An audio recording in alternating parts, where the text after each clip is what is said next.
بسم الله الرحمن الرحيم.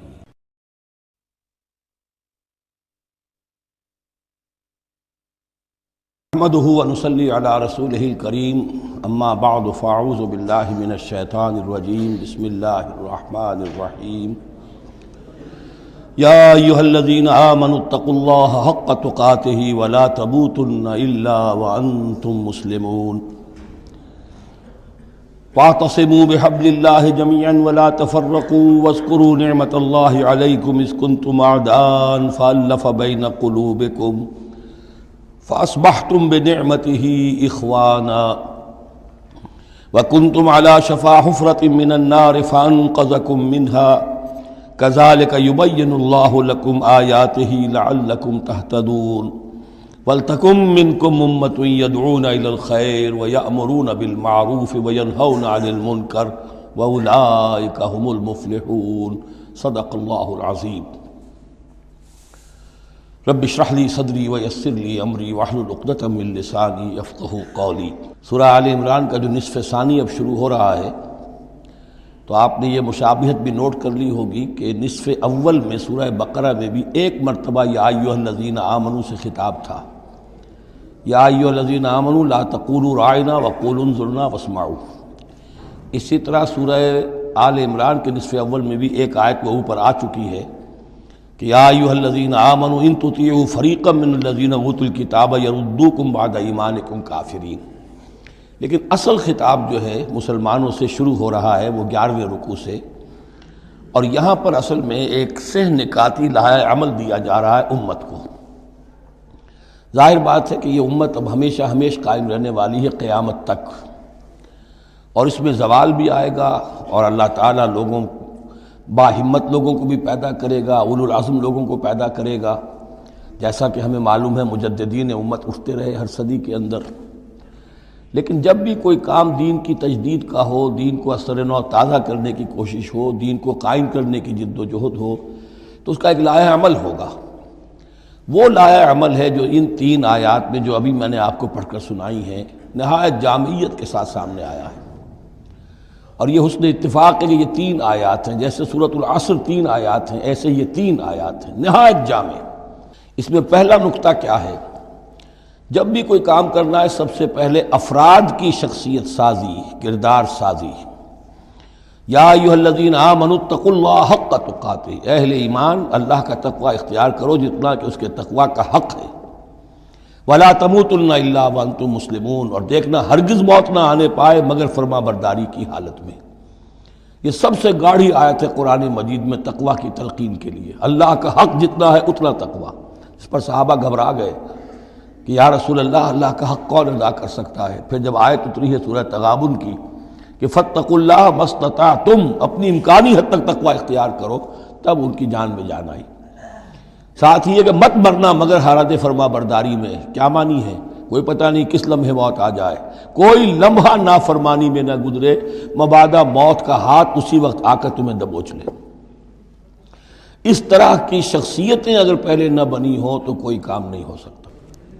پہلے کردار سازی افراد کی. اب جب یہ کردار سازی ہو، دوسرا مرحلہ کیا ہے؟ وَاعْتَصِمُوا بِحَبْلِ اللَّهِ جَمِيعًا وَلَا تَفَرَّقُوا. ایک اجتماعیت اختیار کرو، اللہ کی رسی کو مضبوطی سے تھام لو مل جل کر، اور تفرقے میں مت پڑو. یہاں چونکہ اس سے پہلے جو رکوع ختم ہوا ہے وَمَن يَعْتَصِم بِاللَّهِ، جو اللہ تعالیٰ سے چمٹ جائے، اللہ کی حفاظت میں آ جائے، فَقَدْ هُدِیَ إِلَىٰ صِرَاطٍ مُسْتَقِيمٍ. اور سورہ حج کی آخری آیت میں بھی یہ لفظ آیا ہے فَأَقِیمُوا الصَّلَاةَ وَآتُوا الزَّکَاةَ وَاعْتَصِمُوا بِاللَّهِ. اب اللہ کی حفاظت میں کیسے آئے؟ اللہ سے کیسے چمٹے؟ اس کے لیے فرمایا وَاعْتَصِمُوا بِحَبْلِ اللَّهِ، اللہ کی رسی سے چمٹ جاؤ، اللہ کی رسی کو مضبوطی سے تھام لو.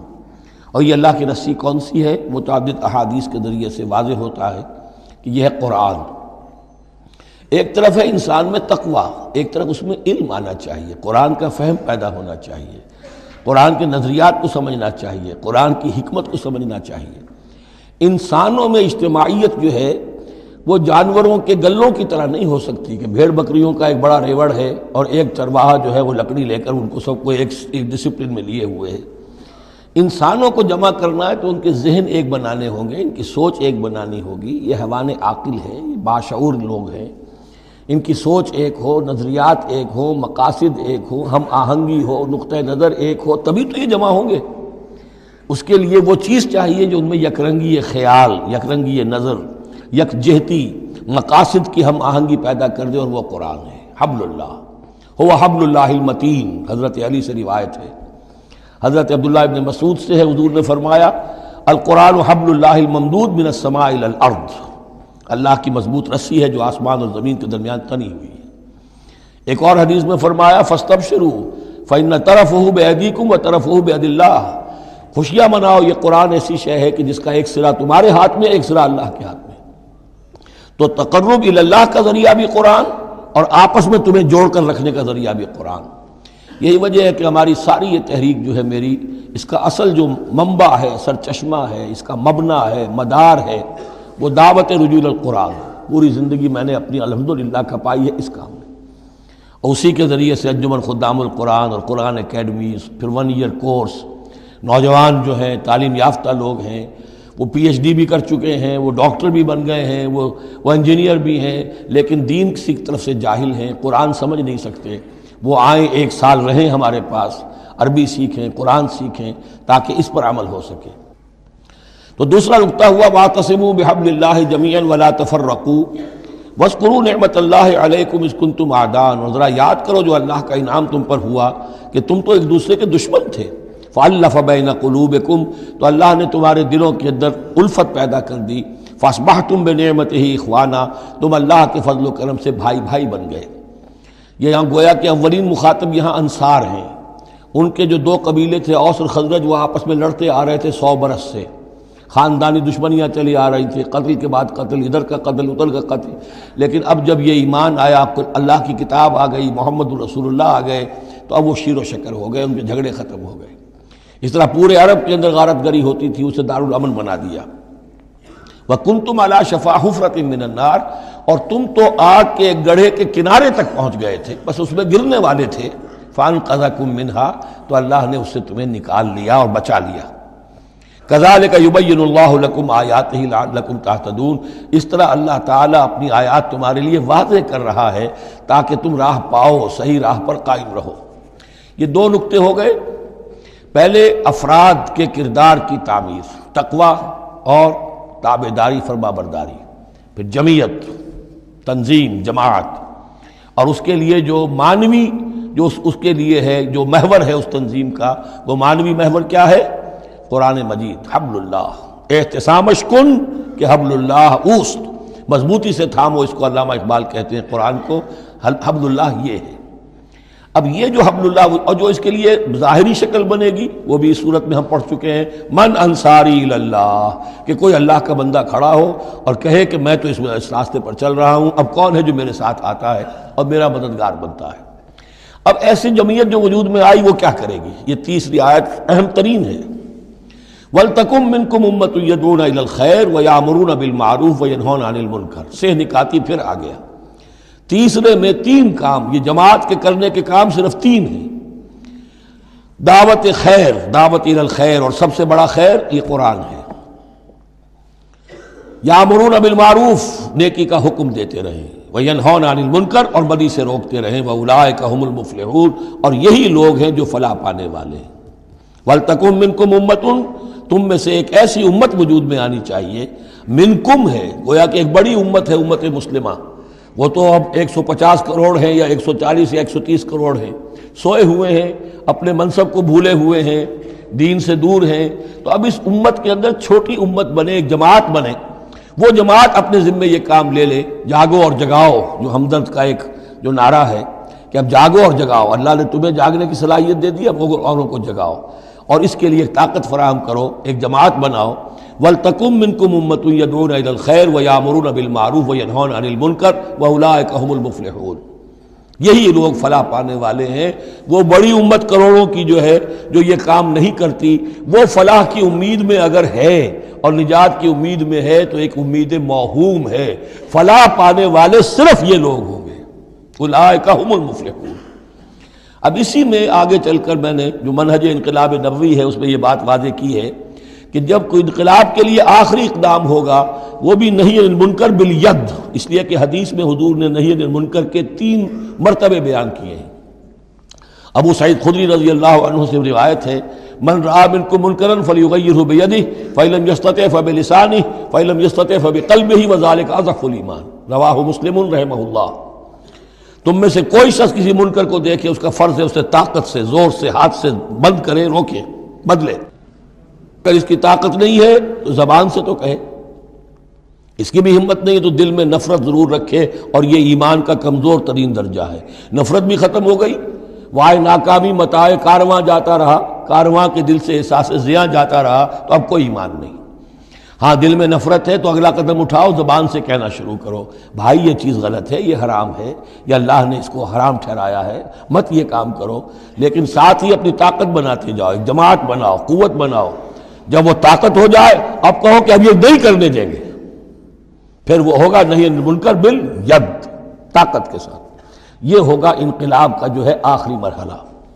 تو یہ 3 آیتوں کے اندر عظیم ہدایت ہے، پورا لایا عمل ہے، اسی میں منہج انقلاب نبوی کا جو آخری اقدامی عمل ہے وہ بھی پوشیدہ ہے۔ وَلَا تَكُونُوا كَالَّذِينَ تَفَرَّقُوا وَاخْتَلَفُوا مِن بَعْدِ مَا جَاءَهُمُ الْبَيِّنَاتُ، اور ان لوگوں کی طرح نہ ہو جانا جو متفرق ہو گئے، فرقوں میں بٹ گئے، اور انہوں نے اختلافات پیدا کر لیے اس کے بعد کہ ان کے پاس واضح تعلیمات آ گئی تھیں۔ اولئک لہم عذاب عظیم، ایسے لوگوں کے لیے تو بہت بڑا عذاب ہے۔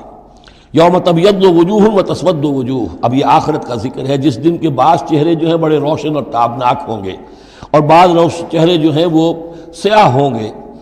فاما الذین اسودت وجوہہم، تو جن لوگوں کے اس دن چہرے سیاہ ہوں گے، یہ وہ کون ہوں گے؟ اکفرتم بعد ایمانکم، یہ وہی لوگ ہوں گے جو ایمان کے بعد کفر میں لوٹ گئے، ہدایت کے آنے کے بعد تفرقے میں پڑ گئے، زدم زدہ میں پڑ گئے، انہوں نے اس عبد اللہ کو چھوڑ دیا۔ اکفرتم بعد ایمانکم فذوقوا العذاب بما کنتم تکفرون، تو اب ذرا مزہ چکھو اس عذاب کا، اس کفر کی باعث جو تم کرتے رہے تھے۔ واما الذین ابیضت وجوہہم، اور وہ لوگ جن کے چہرے سفید ہوں گے، روشن ہوں گے، تابناک ہوں گے، ففی رحمت اللہ ہم فیہا خالدون، وہ اللہ کی رحمت میں ہوں گے اور اس میں ہمیشہ ہمیشہ رہیں گے۔ تلک آیات اللہ نتلوہا علیک بالحق، یہ اللہ کی آیات ہیں جو ہم آپ کو پڑھ کر سنا رہے ہیں حق کے ساتھ۔ وما اللہ یرید ظلما للعالمین، اور اللہ تعالیٰ تو جہان والوں کے لیے ظلم کا ارادہ نہیں رکھتا۔ لوگ اپنے اوپر ظلم کرتے ہیں، خود غلط راستے پر پڑتے ہیں، اور اس کی پھر ان کو سزا دنیا اور آخرت میں بھگتنی پڑتی ہے۔ وَلِلَّهِ مَا فِي السَّمَاوَاتِ وَمَا فِي الْأَرْضِ، جیسا کہ میں نے عرض کیا اکثر اہم بحثوں کے بعد پھر یہ آیت آتی ہے اس طرح کی کہ گویا کہ یہ ایک کنکلوڈنگ ریمارک، اللہ ہی کے لیے ہے جو کچھ آسمانوں اور زمین میں ہے، وَإِلَى اللَّهِ تُرْجَعُ الْأُمُورُ، اور بالآخر سارے معاملات اللہ ہی کی طرف لوٹا دیے جائیں گے۔ كُنْتُمْ خَيْرَ أُمَّةٍ أُخْرِجَتْ لِلنَّاسِ، تم وہ بہترین امت ہو جسے لوگوں کے لیے برپا کیا گیا ہے، یعنی یہ پوری امت مسلمہ اس لیے بنائی گئی تھی۔ یہ دوسری بات ہے امت مسلمہ بھول جائے، جب بھول جائے تو پھر جو بھی ان میں سے جاگے وہ دوسروں کو جگا کر اس امہ ودن امہ، اس امت کے اندر اندر جماعت، پارٹی ودن پارٹی، امہ ودن امہ بنائیں اور وہ کام کریں جو اوپر ہے۔ لیکن حقیقت میں تو اس امت مسلمہ کا ایز سچ مجموعی طور پر فرض منصبی یہی ہے۔ کنتم خیر امت، دیکھیے یہ اس آیت کو رکھیے اب سورہ بقرہ میں جو آیت تھی، وَكَذَلِكَ جَعَلْنَاكُمْ أُمَّةً وَسَطًا لِتَكُونُوا شُهَدَاءَ عَلَى النَّاسِ وَيَكُونَ الرَّسُولُ عَلَيْكُمْ شَهِيدًا، اسی کے ہم وزن یہ آیت ہے سورہ آل عمران کی، کنتم خیر امت اخرجت للناس، تم بہترین امت ہو جسے لوگوں کے لیے نکالا گیا ہے۔ دنیا کی اور قومیں اپنے لیے زندہ رہتی ہیں، اپنی ترقی، اپنی بہتری، اپنی بہبود، اپنی دنیا میں عزت، اپنے دائرے کو بڑھانا، لیکن مسلمان کو جینا ہے، ہم تو جیتے ہیں کہ دنیا میں تیرا نام رہے، کہیں ممکن ہے کہ ساقی نہ رہے، جام رہے، زیادہ سے زیادہ لوگوں کو ہدایت کی طرف بلانا، لوگوں کو جہنم کی آگ سے بچانے کی کوشش کرنا۔ تمہیں جینا ہے ان کے لیے، وہ جیتے ہیں اپنے لیے۔ کنتم خیر امت اخرجت للناس، تمہیں نکالا گیا ہے، برپا کیا گیا ہے لوگوں کے لیے۔ تامرون بالمعروف، تم حکم کرتے ہو نیکی کا، وتنہون عن المنکر، اور تم روکتے ہو بدی سے، وتؤمنون باللہ، اور تم ایمان رکھتے ہو اللہ پر۔ یہ کیفیت تھی پوری امت مسلمہ کی حضور کے وقت، اور وہ جو پہلے بتایا گیا ہے وہ اس وقت کے لیے ہے جب کہ امت سو گئی ہو، امت بھول گئی ہو اپنے مقصد وجود کو. تو ظاہر بات ہے جن کو ہوش آ جائے وہ لوگوں کو جگائیں اور ایک نئی جمعیت فراہم کریں. وَلَوْ آمَنَ أَهْلُ الْكِتَابِ لَكَانَ خَيْرًا لَهُمْ، اگر یہ اہل کتاب ایمان لے آتے تو یہ ان کے حق میں بہت بہتر تھا. مِنْهُمُ الْمُؤْمِنُونَ، ان میں ہے کچھ لوگ جو ایمان والے ہیں، یعنی ان میں سے مراد وہ بھی ہو سکتے ہیں جو اس وقت تک یہودیوں میں سے یا نصرانیوں میں سے ایمان لا چکے تھے، اور یہ بھی ہو سکتا ہے جن کے اندر پوٹینشلی ایمان تھا اور کچھ عرصے کے بعد کہا جا رہا کہ وہ ایمان لے آئیں گے. وَأَكْثَرُهُمُ الْفَاسِقُونَ، لیکن ان کی اکثریت جو ہے اب وہ فاسقوں اور نافرمانوں پر مشتمل ہے. وہی معاملہ جو امت مسلمہ کا آج ہو چکا، اکثریت کا حال کیا ہے وہ دیکھ لیجیے آپ. لَن يَضُرُّوكُمْ إِلَّا أَذًى، اے مسلمانوں یہ تمہیں نقصان نہیں پہنچا سکیں گے مگر کچھ تھوڑی سی کوفت، بہرحال تمہارے لیے کوفت کا سبب تو بنتے رہیں گے، لیکن یہ تمہیں کوئی ضرر بالفعل پہنچا نہیں سکیں گے. وَإِن يُقَاتِلُوكُمْ يُوَلُّوكُمُ الْأَدْبَارَ، اور اگر یہ کہیں تم سے جنگ کریں گے تو پیٹھ دکھا دیں گے. ان میں جرأت نہیں ہے، ان بزدل ہیں، یہ تمہارا مقابلہ نہیں کر سکیں گے. ثم لا ينصرون، پھر ان کی مدد نہیں کی جائے گی. ضربت علیہم الذلہ، اب وہ آیت آ گئی سورہ بقرہ کے وہ جو 7ویں رکوع کے آخر میں آئی تھی، بس تھوڑا سا ترتیب کا فرق ہے. ضربت علیہم الذلۃ اینما ثقفوا، ان کے اوپر ذلت تھوپ دی گئی ہے، مسلط کر دی گئی ہے جہاں بھی پائے جائیں. الا بحبل من اللہ وحبل من الناس، سوائے یہ کہ اللہ کا کوئی سہارا انہیں ہو، کسی وقت اللہ انہیں سہارا دے دے، یا ان کا سہارا بن جائیں لوگ، جیسے آج پوری عیسائی دنیا ان کا سہارا بنی ہوئی ہے. اسرائیل قائم ہے تو اپنے بل پر نہیں، پوری عیسائی دنیا کی سپورٹ پر قائم ہے.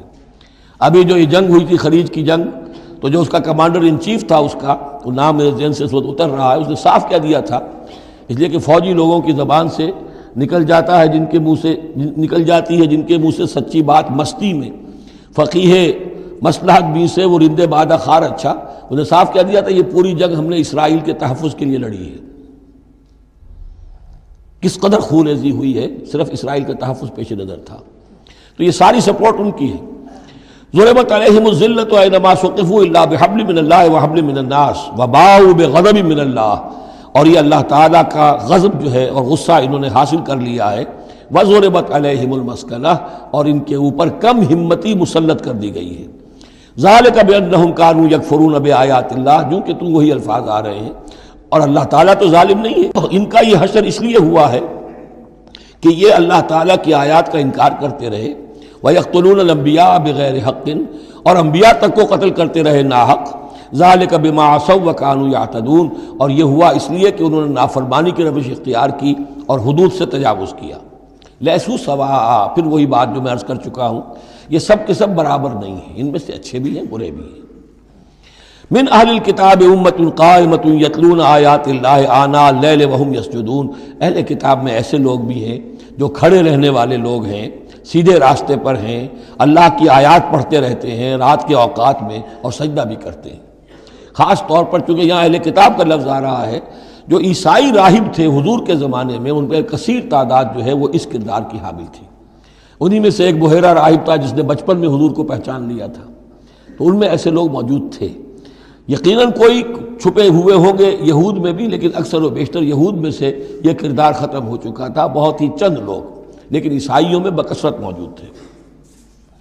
لیسوا سواء من اہل الکتاب امۃ قائمۃ یتلون آیات اللہ آناء اللیل وہم یسجدون یؤمنون باللہ والیوم الآخر، وہ ایمان رکھتے ہیں اللہ پر اور یوم آخر پر.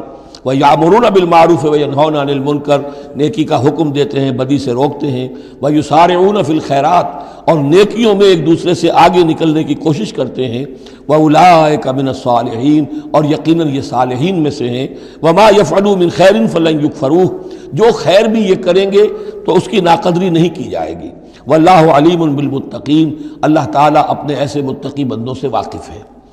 ان الذین کفروا لن تغنی عنہم اموالہم ولا اولادہم من اللہ شیئا، اس کے برعکس جو لوگ کفر پر اڑ جائیں گے ان کے کام نہیں آ سکیں گے، نہ ان کے اموال نہ ان کی اولاد، اللہ سے بچانے میں کچھ بھی. واولئک اصحاب النار، وہ جہنمی ہیں، ہم فیہا خالدون، اسی میں رہیں گے. مثل ما ينفقون فی هذه الحیات الدنیا کمثل ریح فیہا سر اصابت حرث قوم ظلموا انفسهم فاہلکت. اب یہ جو جنگیں کر رہے تھے قریش مکہ، تو ظاہر بات ہے کہ وہ بھی انفاق کرتے تھے، فوج تیار کرنی ہے، اونٹ چاہیے، سواریاں چاہیے، ہتھیار چاہیے، تو خرچہ کرتے تھے نا۔ اب یہ اس کی طرف اشارہ ہے کہ یہ لوگ جو دنیا کی زندگی میں کچھ خرچ کرتے ہیں، یا تو دین کی مخالفت کے لیے، یا اپنے جی کو ذرا جھوٹی ایک تسلی دینے کے لیے کہ ہم کچھ نہ کچھ صدقہ خیرات بھی کرتے ہیں، چاہے ہمارا کردار کتنا ہی گر گیا ہو، تو ان کے انفاق کی مثال ایسی ہے کمثل ریح فیہا سر، کہ جیسے ایک زوردار آندھی ہو جس میں پالا ہو، بہت ٹھنڈ ہو، اصابت حرث قوم، وہ کسی قوم کی کھیتی کو آ پڑے، ظلموا انفسہم، جنہوں نے اپنی جان پر ظلم کیا، فاہلکت ہو، اور اس سب کو تباہ و برباد اور تہس نہس کر کے رکھ دے۔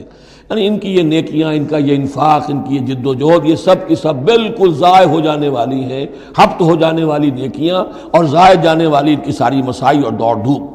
وما ظلمهم اللہ ولکن انفسہم یظلمون، اور انہوں نے، ان پر اللہ نے کوئی ظلم نہیں کیا، بلکہ وہ اپنی جانوں پر خود ظلم ڈھا رہے ہیں۔ یا ایھا الذین آمنوا لا تتخذوا بطانۃ من دونکم، اہل ایمان مت بناؤ اپنے بھیدی اپنے سوا کسی کو، یعنی رازدار نہ بناؤ سوائے کسی مسلمان کے جس کے بارے میں اطمینان ہو، صاحب ایمان ہے، اس کے علاوہ کسی اور شخص کو اپنا بھیدی نہ بناؤ۔ چونکہ یہ مدینے میں رہتے تھے بہت عرصے سے، ان کی دوستیاں تھیں یہودیوں کی، اور ادھر جو ہے یہ اوس اور خزرج کے لوگوں کی، وہ دوستیاں ہیں، پس منظر ہے، پرانے تعلقات ہیں، روابط ہیں، اس کی وجہ سے وہ بسا اوقات جو راز کی باتیں ہوتی تھی وہ بھی بیچارے سادہ لوح مسلمان اپنی نیکی کے اندر، سادگی میں، وہ بھی ان کو بتا دیتے تھے۔ لا تتخذوا بطانۃ من دونکم لا یالونکم خبالا، وہ تمہارے لیے کسی خرابی میں کوئی کسر نہیں چھوڑتے۔ ودوا ما عنتم، انہیں پسند ہے وہ چیز جو تمہیں تکلیف میں ڈالے، مشقت میں ڈالے۔ قد بدت البغضاء من افواہہم، ان کی جو دشمنی ہے تم سے وہ ان کے منہوں سے بھی ظاہر ہو چکی ہے، ان کا کلام ایسا ہوتا ہے، آتش برساتے ہیں زبان سے۔ وما تخفی صدورہم اکبر، اور جو کچھ زبان سے ظاہر ہوتا ہے وہ تو پھر بھی کم ہے، ان کے دلوں کے اندر جو آگ بھڑک رہی ہے دشمنی کی اور حسد کی، وہ اس سے کہیں بڑھ کر ہے۔ قد بینا لکم الآیات ان کنتم تعقلون، ہم نے تمہارے لیے اپنی آیات کو واضح کر دیا ہے اگر تم عقل سے کام لو، یعنی باز آ جاؤ، اپنے اس طرز عمل کو دیکھو۔ ہاں انتم اولئک تحبونہم، تمہارا حال تو یہ کہ تم ان سے محبت کرتے ہو، شرافت ہے تمہاری، سادہ لوحی ہے، پرانے تعلقات ہیں، ان تعلقات کو تم نبھانا چاہتے ہو۔ ولا یحبونکم، لیکن جان لو وہ تم سے محبت نہیں کرتے۔ وتؤمنون بالکتاب کلہ، اور تمہاری شان یہ کہ تم پوری کتاب کو مانتے ہو، تم تورات کو بھی مانتے ہو، انجیل کو بھی مانتے ہو۔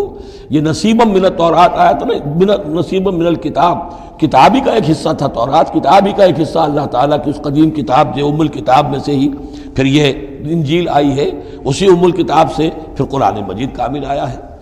تو تم تو مانتے ہو پوری کتاب کو۔ وَإِذَا لَقُوكُمْ قَالُوا آمَنَّا، اور جب یہ تم سے ملتے ہیں تو کہتے ہیں جی ہم بھی مومن ہیں، ہم بھی مانتے ہیں، بات ٹھیک ہے آپ کی۔ وَإِذَا خَلَوْا، جب وہ علیحدگی میں ہوتے ہیں، خلوت میں ہوتے ہیں، عَضُّوا عَلَيْكُمُ الْأَنَامِلَ مِنَ الْغَيْظِ، تو اب تم پر غصے کی وجہ سے اپنی انگلیاں چباتے ہیں۔ عَضَّ يَعُضُّ، انگلیاں کاٹنا، غصے کہ اب کچھ پیش نہیں جا رہی، اور اسلام کا جو ہے معاملہ اور آگے سے آگے بڑھتا جا رہا ہے، لیکن یہ کہ اس کے غصے میں پیچ و تاب کھاتے ہیں، اپنی انگلیاں چباتے ہیں۔ قل موتوا بغیظکم، ان سے کہو کہ مرو اپنے اس غصے میں، غم میں، اپنے جذبات میں۔ ان اللہ علیم بذات الصدور، یقیناً اللہ تعالیٰ جو کچھ سینوں کے اندر مضمر ہے اس سے بھی واقف ہے۔ ان تمسسکم حسنۃ تسؤہم، اگر تمہیں اے مسلمانوں کوئی بھلائی پہنچ جائے، کوئی خیر ہو جائے، تمہیں کہیں فتح نصیب ہو جائے، انہیں بری لگتی ہے۔ وَإِن تُصِبْكُمْ سَیِّئَةٌ یفرحوا بِہَا، اور اگر تمہیں کوئی تکلیف پہنچے، کہیں کوئی زخ پہنچ جائے، کوئی عارضی طور پر شکست کہیں ہو جائے، جیسے احد میں ہو گئی تھی، تو بڑے خوش ہوتے ہیں، شادیانے بجاتے ہیں۔ وَإِن تَصْبِرُوا وَتَتَّقُوا، لیکن یہ کہ اگر تم صبر کرتے رہو اور تقویٰ کی روش اختیار کرو، لَا يَضُرُّكُمْ كَيْدُهُمْ شَيْئًا، ان کی یہ ساری چالیں تمہیں کوئی مستقل نقصان نہیں پہنچا سکیں گی۔ لیکن یہ کہ صبر اور تقویٰ، یہ دو چیزیں، وَاسْتَعِینُوا بِالصَّبْرِ وَالصَّلَاةِ، وہی صلاۃ جو ہے اس کی جگہ یہاں لفظ تقویٰ آ گیا ہے کہ یہ تم اگر کرتے رہو گے تو پھر یہ کہ ان کی ساری سازشیں ناکام ہوں گی بالآخر۔ ان اللہ بما یعملون محیط، جو کچھ یہ کر رہے ہیں اللہ اس کا احاطہ کیے ہوئے ہے، یہ اللہ کے اس دائرے سے جو اللہ نے ایک حد کھینچی ہوئی ہے اس سے آگے نہیں نکل سکتے، بس اس کے اندر اندر اچھل کود کر رہے ہیں، جو بھی ان کی سازشیں ہیں وہ ہو رہی ہیں، لیکن یہ کہ اللہ تمہیں ضمانت دے رہا ہے کہ کوئی مستقل تمہیں نقصان یہ نہیں پہنچا سکیں گے۔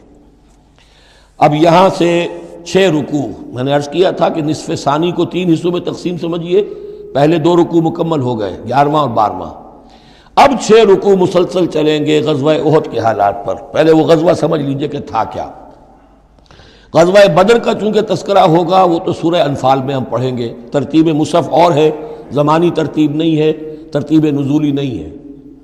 غزوہ بدر میں مسلمانوں کو بہت زبردست اللہ نے فتح دی، کفار مکہ کو بڑی زک پہنچی، 70 بڑے بڑے تقریباً سارے ان کے بڑے سردار مارے گئے۔ ان کے اندر اب جو جلن تھی اور غصہ تھا، اور عرب کا یہ مزاج تھا کہ بدلہ لینا ہے، لہذا 1 سال کے اندر انہوں نے پوری تیاری کی، تمام جو بھی کر سکتے تھے ساز و سامان جمع کیا، 3000 کا لشکر لے کر۔ اور اب ابو سفیان، ابو جہل تو مارا جا چکا تھا، وہ تھا سردار جو کہ بدر میں آیا تھا فوج لے کر۔ اب ابو سفیان جو ہیں وہ چونکہ بعد میں ایمان لے آئے، ان کے نام کو تو ہم ادب کے ساتھ ہی لیں گے، اب وہ سردار تھے اس وقت، اور وہ 3000 کا لشکر لے کر آئے، اور اس دفعہ وہ اتنا اہتمام کر کے آئے تھے کہ ہماری فتح یقینی ہے، اپنے بچوں کو خاص طور پہ خواتین کو بھی ساتھ لے کر آئے تاکہ ہمارے اندر غیرت رہے کہ ہماری عورتیں بھی ساتھ ہیں، اگر کہیں میدان سے ہمارے قدم اکھڑ گئے تو ہماری عورتیں جو ہے وہ قبضے میں چلی جائیں گی مسلمانوں کے۔ تو ہند جو تھی، اس کی بیوی ابو سفیان کی بیوی ہند، وہ بھی ایمان لے آئی بعد میں، لیکن عتبہ کی بیٹی تھی، اس کا باپ اور بھائی عتبہ ابن ربیعہ، اور چچا اس کا اور بھائی، یہ 3 جو ہیں بدر میں قتل ہو چکے تھے، مسلمانوں کے ہاتھوں واصل جہنم ہو چکے تھے۔ تو ہند کے سینے کے اندر بھی انتقام کی آگ تھی۔ باقی تو یہ کہ کوئی گھر بچا ہی نہیں تھا مکے کا جن کا کوئی نہ کوئی آدمی مارا نہ گیا، اور 70 آدمی مارے گئے تھے۔ اب یہ جب لوگ آئے ہیں تو ادھر حضور نے مشورہ کیا صحابہ سے کہ کیا کرنا چاہیے، لشکر آ گیا 3000 کا۔ کچھ لوگوں نے کہا کہ ٹھیک ہے، کھل کر مقابلہ کریں گے، ڈٹ کر مقابلہ کریں گے، چلیں گے میدان میں۔ حضور کا اپنا رجحان ادھر تھا کہ یہ صورتحال ایسی ہے کہ ہم اگر مدینے میں محصور رہ کر مقابلہ کریں تو بہتر ہے۔ لیکن جو لوگ بدر کے بعد ایمان لائے تھے، ایک تو ان کا جوش و خروش تھا، ان کا ہمیں تو شہادت چاہیے، ہمیں آخر اس موت سے کیا ڈر ہے، شہادت ہے مطلوب و مقصود مومن، نہ مال غنیمت نہ کشور کشائی۔ تو حضور نے ان کا لحاظ کرتے ہوئے آپ نے فیصلہ کر دیا ٹھیک ہے ہم میدان میں جائیں گے، کھل کر مقابلہ کریں گے۔ اس پر جب وہ مقابلے میں پہنچ گئے ہیں، آپ لے کر گئے تھے 1000 آدمی باہر۔ جب آمنا سامنا ہوا ہے تو وہاں عبداللہ ابن ابی یہ کہہ کر اپنے 300 آدمیوں کو لے کے واپس آ گیا۔ اتفاقاً اس کی رائے بھی یہ تھی کہ کھلے میدان میں جنگ مت کرو، بلکہ یہ کہ محصور ہو کر، جو حضور کی رائے تھی وہی اس کی بھی تھی اس وقت۔ لیکن اس وقت وہ یہ کہہ کر کہ جب ہماری بات نہیں مانی جاتی تو ہم خام خواہ کیوں اپنی جانیں جو ہے جوکھوں میں ڈالیں، وہ 300 آدمی لے گیا تو رہ گئے صرف 700۔ ان 700 میں سے بھی 2 گھرانے ایسے تھے، بنو حارثہ بنو سلمہ، ان کے قدم بھی تھوڑی دیر کے لیے ڈگمگائے، لیکن پھر ان کو اللہ تعالیٰ نے حوصلہ دیا اور وہ جم گئے، وہ 300 چلے گئے۔ اس کے بعد اللہ نے وعدہ کیا ہوا تھا مدد کا، جنگ ہوئی، مدد آئی اور اللہ نے فتح دے دی۔ لیکن وہ ایک درہ تھا مسلمانوں کی پشت پر پہاڑ میں۔ حضور کو اندیشہ تھا کہ ایسا نہ ہو کہ وہاں سے ہم پر حملہ ہو جائے تو 2 طرف سے ہم چکی کے پاٹ کے درمیان، 2 پاٹوں کے درمیان آ جائیں۔ وہاں 50 تیر انداز آپ نے مقرر کر دیے تھے کہ یہاں سے مت ہلنا، چاہے تم یہ دیکھو کہ ہم سب مارے گئے اور ہمارے گوشت جو ہے وہ کوے اور چیلیں کھا رہے ہیں، تب بھی تم نے نہیں ہلنا یہاں سے۔ لیکن جب مسلمانوں کو فتح ہو گئی وہاں اختلاف ہو گیا کہ حضور نے جو فرمایا تھا وہ شکست کے سلسلے میں تھا، اب تو فتح ہو گئی ہے، چلو اب چل کے مال غنیمت جمع کرنے میں باقی تم لوگوں کا ساتھ دو۔ جو وہاں کے لوکل کمانڈر تھے وہ منع کرتے رہے کہ ہرگز مت ہلو، حضور کا حکم یاد رکھو۔ وہ تعویل کر چکے تھے حضرت حضور کے حکم کی۔ 35 چلے گئے، 15 رہ گئے۔ خالد ابن ولید اس وقت جو تھے، کیولری جو تھی، جو گھڑ سوار تھے ان کے جو ہے وہ کمانڈر خالد ابن ولید تھے، ایمان نہیں لائے تھے ابھی۔ ان کی عقابی نگاہ نے دیکھ لیا کہ وہ درہ خالی ہے، تو ادھر تو شکست ہو رہی ہے، وہ اپنا 100 گھوڑوں کا جتنا بھی گھوڑے تھے ان کا لے کر پورا کا پورا رسالہ، اور وہ پیچھے سے آ کر حملہ کیا اور وہ فتح شکست میں بدل گئی۔ 70 صحابہ شہید ہو گئے، حضور بھی زخمی ہو گئے، دندان مبارک شہید ہوئے، خون اتنا گیا کہ یہ بھی مشہور ہو گیا کیونکہ بے ہوشی طاری ہو گئی تھی کہ حضور کا انتقال ہو گیا ہے۔ لیکن پھر یہ ہے کہ ہمت کر کے لوگوں جمع ہوئے، حضور نے لوگوں کو پکارا، پھر آپ نے یہ فیصلہ کیا کہ پہاڑ پر چڑھ کر اور وہاں پر اس وقت بچاؤ کر لیا جائے، تو تمام مسلمان پہاڑ پر چڑھ گئے۔ اب موقع یہ تھا ان کے لیے، ابو سفیان اور دوسری طرف جو یہ ان کے ساتھی جو کیولری کے سردار تھے خالد ابن ولید، ان میں اختلاف ہو گیا۔ خالد ابن ولید کا کہنا یہ تھا کہ ان کا پیچھا کرو اور ختم کر کے ہی چلو یہاں سے، پہاڑ پر چڑھو۔ ابو سفیان نے کہا نہیں، یہ بہت خطرے کی بات ہے، وہ اونچائی پر ہے، اوپر سے پتھر پھینکیں گے اور ہمارے گھوڑوں کا بھی نقصان ہوگا، ہمارا بھی ہوگا، اب ہم نے بدر کا بدلہ لے لیا ہے، اب ہم چلتے ہیں۔ وہ وہاں سے چلے گئے۔ بہرحال یہ ہے پورا سلسلہ کہ جس کے اب واقعات اس میں آئیں گے، تو ایک سکیچ میں نے آپ کے سامنے رکھ دیا ہے۔ وَإِذْ غَدَوْتَ مِنْ أَهْلِكَ تُبَوِّئُ الْمُؤْمِنِينَ مَقَاعِدَ لِلْقِتَالِ، اور یاد کریے اے نبی صلی اللہ علیہ وسلم، جب کہ آپ صبح کو اپنے گھر سے نکلے تھے، اپنے حضرت عائشہ صدیقہ کے حجرے سے آپ برآمد ہوئے تھے، تُبَوِّئُ الْمُؤْمِنِينَ، اور آپ لوگوں کو مقاعد للقتال، آپ لوگوں کو ان کے مورچوں میں بٹھا رہے تھے، یعنی آپ جب صف بندی کر رہے تھے وہاں اور مورچے معین کر رہے تھے۔ واللہ سمیع علیم، اللہ سب کچھ سننے والا اور جاننے والا ہے۔ اذ ہمت طائفتان منکم ان تفشلا، جبکہ دو گروہ تم میں سے ایسے تھے اے مسلمانوں کہ وہ کچھ کمزوری انہوں نے دکھائی، نامردی کا مظاہرہ کیا، ان کے پاؤں لڑکھڑائے۔ واللہ ولیہما، حالانکہ اللہ تعالیٰ ان کا پشت پناہ تھا۔ وعلی اللہ فلیتوکل المؤمنون، اور اللہ تعالیٰ پر ہی توکل کرنا چاہیے اہل ایمان کو۔ جیسا کہ میں نے عرض کیا، یہ بنو حارثہ بنو سلمہ انصار کے دو گھرانے تھے، عارضی سی ان کے اندر کمزوری آئی، بر بنائے تب بشری، لیکن پھر وہ جم گئے۔ لیکن ان کی جو ہے ذکر قرآن میں کر دیا گیا، اور وہ اس پر فخر کرتے تھے کہ ہم وہ لوگ ہیں کہ جن کا ذکر اللہ نے قرآن میں کیا ہے، واللہ ولیہما، کیونکہ پھر وہ عارضی سی جو ان پر آئی تھی کمزوری، وہ رفع ہو گئی۔ اور آپ غور کریں گے کہ وہ جو بدبخت تھے 300 جو چلے گئے عین میدان جنگ سے، ان کا ذکر بھی اللہ نہیں کر رہا یہاں پر، گویا کہ وہ اس لائق بھی نہیں ہے کہ ان کا ذکر کیا جائے۔ انڈائریکٹلی اس کا ذکر آخر میں آئے گا، ورنہ شروع میں نہیں۔ وَلَقَدْ نَصَرَكُمُ اللَّهُ بِبَدْرٍ وَأَنْتُمْ أَذِلَّةٌ، اور مسلمانوں یاد کرو اللہ نے تمہاری مدد کی تھی بدر میں جبکہ تم بہت کمزور تھے۔ کل 8 تلواریں، 313 کے سوا سب کے پاس تلواریں نہیں تھیں، 8 تلواریں کل۔ 200 کا 100 گھوڑے کا رسالہ لے کر آئے تھے بدر میں بھی، ادھر 2 گھوڑے تھے صرف، ادھر 700 اونٹ تھے، ادھر 70 اونٹ تھے۔ یہ کوئی 313 کے مقابلے میں 1000، اللہ نے تمہاری مدد کی تھی۔ وَلَقَدْ نَصَرَكُمُ اللَّهُ بِبَدْرٍ وَأَنْتُمْ أَذِلَّةٌ، تم بہت کمزور تھے اس وقت۔ فَاتَّقُوا اللَّهَ لَعَلَّكُمْ تَشْكُرُونَ، تو اللہ کا تقوی اختیار کرو تاکہ تم اللہ کا صحیح معنی میں شکر ادا کر سکو۔ اِذْ تَقُولُ لِلْمُؤْمِنِينَ، اے نبی جب کہ آپ کہہ رہے تھے اہل ایمان سے، أَلَنْ يَكْفِيَكُمْ، کیا تمہارے لیے یہ کافی نہیں ہے، أَنْ يُمِدَّكُمْ رَبُّكُمْ بِثَلَاثَةِ آلَافٍ مِنَ الْمَلَائِكَةِ مُنزَلِينَ، کہ اللہ تعالیٰ تمہاری مدد کرے 3000 فرشتوں سے کہ جو آئیں اترنے والے ہیں آسمان سے، یعنی 3000 کا لشکر آیا ہے۔ تو اے مسلمانوں میں تمہیں خوشخبری دیتا ہوں، اللہ تعالیٰ 3000 فرشتے تمہاری مدد کو بھیجے گا۔ بلا، حضور نے اللہ تعالیٰ کی طرف سے آ رہا، یہ بات تو حضور نے فرمائی تھی، اللہ تعالیٰ نے حضور کی اس دعا، گویا کہ دعا کہہ لیجئے یا جو بھی آپ نے پیشن گوئی کی، ایک طرح کا استدعا بھی ہو سکتی تھی کہ اللہ سے اس طریقے سے آپ یہ استدعا کر رہے ہوں، تو فوراً اس کی منظوری کا اعلان ہو گیا، بلا کیوں نہیں۔ ان تصبروا وتتقوا، مسلمانوں اگر تم صبر کرو گے اور تقوی کی روش پر رہو گے، وَيَأْتُوكُم مِّن فَوْرِهِمْ هَٰذَا، اور اگر وہ فوری طور پر تم پر حملہ آور ہو جائے دشمن، يُمْدِدْكُمْ رَبُّكُمْ بِخَمْسَةِ آلَافٍ، تو اللہ تو تمہاری مدد کرے گا تمہارا پروردگار 3000 نہیں 5000 فرشتوں کے ذریعے سے، مصوبین جو نشان زدہ گھوڑوں کے اوپر آئیں گے۔ لیکن اس کے ساتھ دیکھیے وَمَا جَعَلَهُ اللَّهُ إِلَّا بُشْرَىٰ لَكُمْ، لیکن یہ سب بھی اللہ تعالیٰ کی طرف سے ایک بشارت کے طور پر تمہیں بتا دیا گیا، وَلِتَطْمَئِنَّ قُلُوبُكُمْ بِهِ، اور تاکہ تمہارے دل مطمئن ہو جائیں۔ وَمَا النَّصْرُ إِلَّا مِنْ عِنْدِ اللَّهِ، مدد تو ہوتی ہی اللہ کی طرف سے ہے، فرشتوں کا بھیجنا بھی ضروری نہیں ہے، اللہ فرشتوں کو بھیجے بغیر مدد کر سکتا ہے، کن فیکون کی شان رکھتا ہے۔ لیکن تمہاری طبع بشری کے حوالے سے تمہیں یہ خبر دی گئی ہے کہ 3000 کی اگر دشمن سامنے ہے تو تمہیں 3 نہیں 5000، اگر وہ فوری طور پر آگے حملہ آور ہو گئے تو 5000 تمہیں فرشتے بھیج دیں گے۔ لِيَقْطَعَ طَرَفًا مِّنَ الَّذِينَ كَفَرُوا، یہ اللہ تعالیٰ چاہتا ہے کہ یہ کافروں کا ایک بازو کاٹ دے، اور یکبتہم، یا ان کو ذلیل کر دے، فینقلبوا خائبین، تاکہ پھر وہ لوٹ جائیں بہت ہی خائب و خاسر ہو کر، ناکام ہو کر۔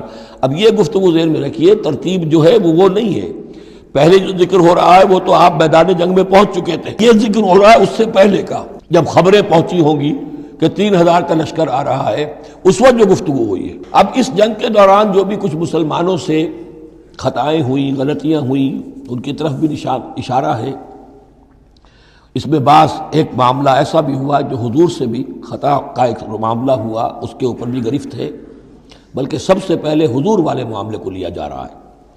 جب آپ زخمی ہو گئے شدید اور آپ پر بے ہوشی بھی طاری ہوئی، پھر جب ہوش میں آیا تو آپ کی زبان پر یہ الفاظ آ گئے، کیف یہدی اللہ قوما خضبوا وجہ نبیہم بالدم، اللہ اس قوم کو کیسے ہدایت دے گا جس نے اپنے نبی کے چہرے کو خون سے رنگ دیا، کیونکہ تلوار کا وار پڑا تھا آپ کی یہ چیک جو ہے، چیک بون پر، یہ جو ہڈی ہے چہرے کی، اور اس سے 2 آپ کے دانت بھی شہید ہو گئے تھے، اور یہ کہ فوارہ خون کا چھوٹا تھا، اور اس فوارے سے ظاہر بات ہے آپ کا پورا چہرہ لہو لہان، پورا جسم، اور خون اتنا گیا کہ آپ پر بے ہوشی طاری ہو گئی۔ کیف یہدی اللہ قوما، اللہ کیسے ہدایت دے گا اس قوم کو، خضبوا جنہوں نے رنگ دیا، وجہ نبیہم اپنے نبی کے چہرے کو، بالدم خون سے، اس پر گرفت ہو رہی ہے۔ لیس لک من الامر شیء، اے نبی آپ کا کوئی اختیار نہیں ہے، آپ کا کام ہے دعوت دینا، تبلیغ کرنا، لوگوں کی ہدایت و ضلالت کا فیصلہ ہم کرتے ہیں، آپ نہیں کرتے۔ اور دیکھیے اللہ نے کیا شان دکھائی، جس شخص کی وجہ سے یہ سب کچھ ہوا ہے، خالد ابن ولید، حضور ہی کے زبان مبارک سے اسے خطاب دلوایا، خالد سیف من سیوف اللہ، خالد اللہ کی تلواروں میں سے تلوار ہے۔ حالانکہ یہ ساری زخم جو پہنچی ہے وہ حضرت خالد ابن ولید اس وقت تک جو وہ کفر کے سرداروں میں سے تھے اور وہ آئے تھے۔ لیس لک من الامر شیء، اے نبی یہ اختیار آپ کا نہیں ہے، او یتوب علیہم او یعذبہم، اللہ کے اختیار میں، وہ چاہے گا تو ان کی توبہ کی توفیق دے دے گا، وہ ایمان لے آئیں گے، یا اللہ چاہے گا انہیں عذاب دے گا، فإنہم ظالمون، اس لیے کہ ظالم تو ہیں، انہوں نے گناہ تو کیا ہے، غلط کام کر رہے ہیں، سزا کے وہ حقدار ہو چکے ہیں، لیکن ہو سکتا ہے اللہ انہیں ہدایت دے دے۔ اب دیکھیے یہ وقت کی بات ہوتی ہے، چند سال پہلے طائف میں وہ دعا جو ہے آپ سے کہا گیا، فرشتہ آیا کہ اے نبی جنہوں نے آپ پر پتھراؤ کیا ہے اور آپ کی توہین و تذلیل کی ہے، یہ ملک الجبال جو ہے کہتا ہے کہ میں حاضر ہوں، مجھے اللہ نے بھیجا ہے، آپ فرمائیں تو ان دونوں پہاڑوں کو ٹکرا دوں جن کے مابین یہ وادی کے اندر یہ شہر طائف آباد ہے، تاکہ یہ سب پس جائیں، سرما ہو جائیں۔ آپ نے فرمایا نہیں، کیا عجب کہ اللہ تعالیٰ ان کی آئندہ نسلوں کو ہدایت دے دے۔ لیکن اب یہ مرحلہ کچھ ایسا تھا کہ زبان مبارک سے وہ جملہ نکل گیا۔ یہ بھی ہو سکتا ہے کچھ چونکہ بے ہوشی سے ایک دم اٹھے ہیں تو اس وقت شاید پوری طریقے سے آپ جو ہے اپنے پوری طرح اپنے حواس جو ہے ابھی بحال نہیں ہوئے تھے اور یہ الفاظ نکل گئے۔ لیکن اللہ تعالیٰ کا معاملہ یہ، الرب رب وَإِن تنزل والعبد عبد وَإِن ترقى، بندہ بندہ ہی رہتا ہے چاہے کتنا ہی بلند ہو جائے، اور رب رب ہی ہے چاہے کتنا ہی نزول فرما لے۔ اب تو وہ وقت ہے نا، رات کا پچھلا پہر شروع ہو رہا ہے نا، اللہ تعالیٰ سمائے دنیا تک نازل ہوں گے، اور شب معراج میں حضور 7ویں آسمان پر چلے گئے۔ اللہ اس پہلے آسمان پر آ کر بھی رب ہے، اور حضور اس 7ویں آسمان پر پہنچ کر بھی بندے ہیں۔ الرب رب وَإِن تنزل والعبد عبد وَإِن ترقى وَلِلَّهِ مَا فِي السَّمَاوَاتِ وَمَا فِي الْأَرْضِ، اللہ ہی کے لیے ہے جو کچھ کہ ہے آسمانوں اور زمین میں۔ یغفر لمن یشاء ویعذب من یشاء، وہ جس کو چاہتا ہے بخش دیتا ہے، جس کو چاہتا ہے عذاب دیتا ہے۔ واللہ غفور الرحیم، اللہ غفور الرحیم ہے۔ یا ایھا الذین آمنوا لا تاکلوا الربا اضعافا مضاعفہ، اہل ایمان سود مت کھاؤ دوگنے پر دگنا۔ یہ جو کمپاؤنڈ انٹرسٹ ہے، بڑھتا چڑھتا رہتا ہے، یہ اصل میں پہلی آیت جو ہے سود کی حرمت میں وہ یہ ہے۔ بلکہ نوٹ کیجئے، جیسا کہ میں نے نوٹ کرا دیا تھا کل آپ کو، سب سے پہلے ایک مکی صورت میں سورہ روم میں بات آ گئی تھی، ما آتیتم من ربا لیربو فی اموال الناس فلا یربو عند اللہ وما آتیتم من زکاۃ تریدون وجہ اللہ فاولئک هم المضعفون۔ تو انفاق فی سبیل اللہ اور سود کو ایک دوسرے کے مقابل رکھ کر جو بھی اس سود کے اندر جو قباحت اور شناعت تھی وہ واضح کر دی، جیسے کہ شراب اور جوئے کی جو خرابی تھی اس کو سورۃ البقرہ میں بیان کر دیا تھا۔ اب یہاں وہ دوسرا آ گیا معاملہ کہ یہ کم سے کم سود کی شرح جو بہت زیادہ، جسے یوجری کہتے ہیں آج کل، یہ سود کے جو ذاتی مسائل کے لیے لیتے ہیں، ہمارے ہاں بھی ایسے سود خور موجود ہیں، بہت ہائی ریٹ آف انٹرسٹ پر وہ دیتے ہیں لوگوں کو قرض اور ان کا خون چوس جاتے ہیں۔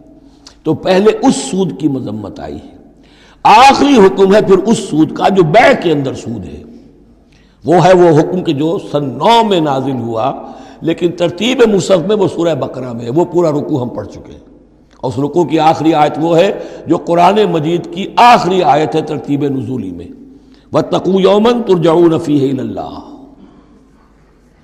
یہ کیوں یہاں پر آیت آئی ہے؟ اس لیے کہ محسوس ایسا ہوتا ہے کہ وہ جو 35 تیر انداز وہاں سے چھوڑ کر چلے گئے تھے تو کوئی ان کے تحت الشعور میں مال غنیمت کی کوئی طلب تھی جو نہیں ہونی چاہیے تھی۔ اس حوالے سے کہ سود خوری جو بھی ہے یہ انسان کے اندر مال سے محبت ایسی پیدا کر دیتی ہے جس کی وجہ سے اس کے کردار کے اندر بڑے بڑے خلا پیدا ہو سکتے ہیں۔ لہذا یہاں اسی کے حوالے سے یا ایھا الذین آمنوا لا تاکلوا الربا اضعافا مضاعفۃ واتقوا اللہ لعلکم تفلحون، اور اللہ کا تقوی اختیار کرو تاکہ تم فلاح پاؤ۔ واتقوا النار التی اعدت للکافرین، اس آگ سے بچو، ڈرو اس آگ سے جو کافروں کے لیے تیار کی گئی ہے، بھڑکائی گئی ہے۔ وَأَطِیعُوا اللَّهَ وَالرَّسُولَ لَعَلَّکُمْ تُرْحَمُونَ، اور اللہ اور اس کے رسول کی اطاعت کرتے رہو تاکہ تم پر رحم کیا جائے۔ وَسَارِعُوا إِلَىٰ مَغْفِرَةٍ مِّن رَّبِّكُمْ، اور دوڑو اپنے رب کی مغفرت کے حصول کے لیے۔ وَجَنَّةٍ عَرْضُهَا السَّمَاوَاتُ وَالْأَرْضُ، اور اس جنت کو حاصل کرنے کے لیے جس کا پھیلاؤ آسمانوں اور زمین جتنا ہے۔ اعدت للمتقین، وہ تیار کی گئی ہے، سنواری گئی ہے، اس کا سنگھار کیا گیا ہے اہل تقوی کے لیے۔ الذین ينفقون فی السراء والضراء، وہ لوگ جو خرچ کرتے ہیں، سود کے مقابلے میں انفاق، یہ تقابل پھر دیکھ لیجئے، جو خرچ کرتے ہیں سرائے خوشی میں بھی، والضراء خود تنگ دست ہے تب بھی کرتے ہیں چاہے تکلیف میں ہیں، والکاظمین الغیظ، اور وہ لوگ جو اپنے غصے کو پی جانے والے ہیں، والعافین عن الناس، اور وہ لوگ جو لوگوں کی خطاؤں سے درگزر کرتے ہیں انہیں معاف کر دیتے ہیں۔ واللہ یحب المحسنین، اللہ تعالیٰ ایسے محسنین کو پسند کرتا ہے، یہ درجہ احسان ہے، اسلام، ایمان، پھر احسان۔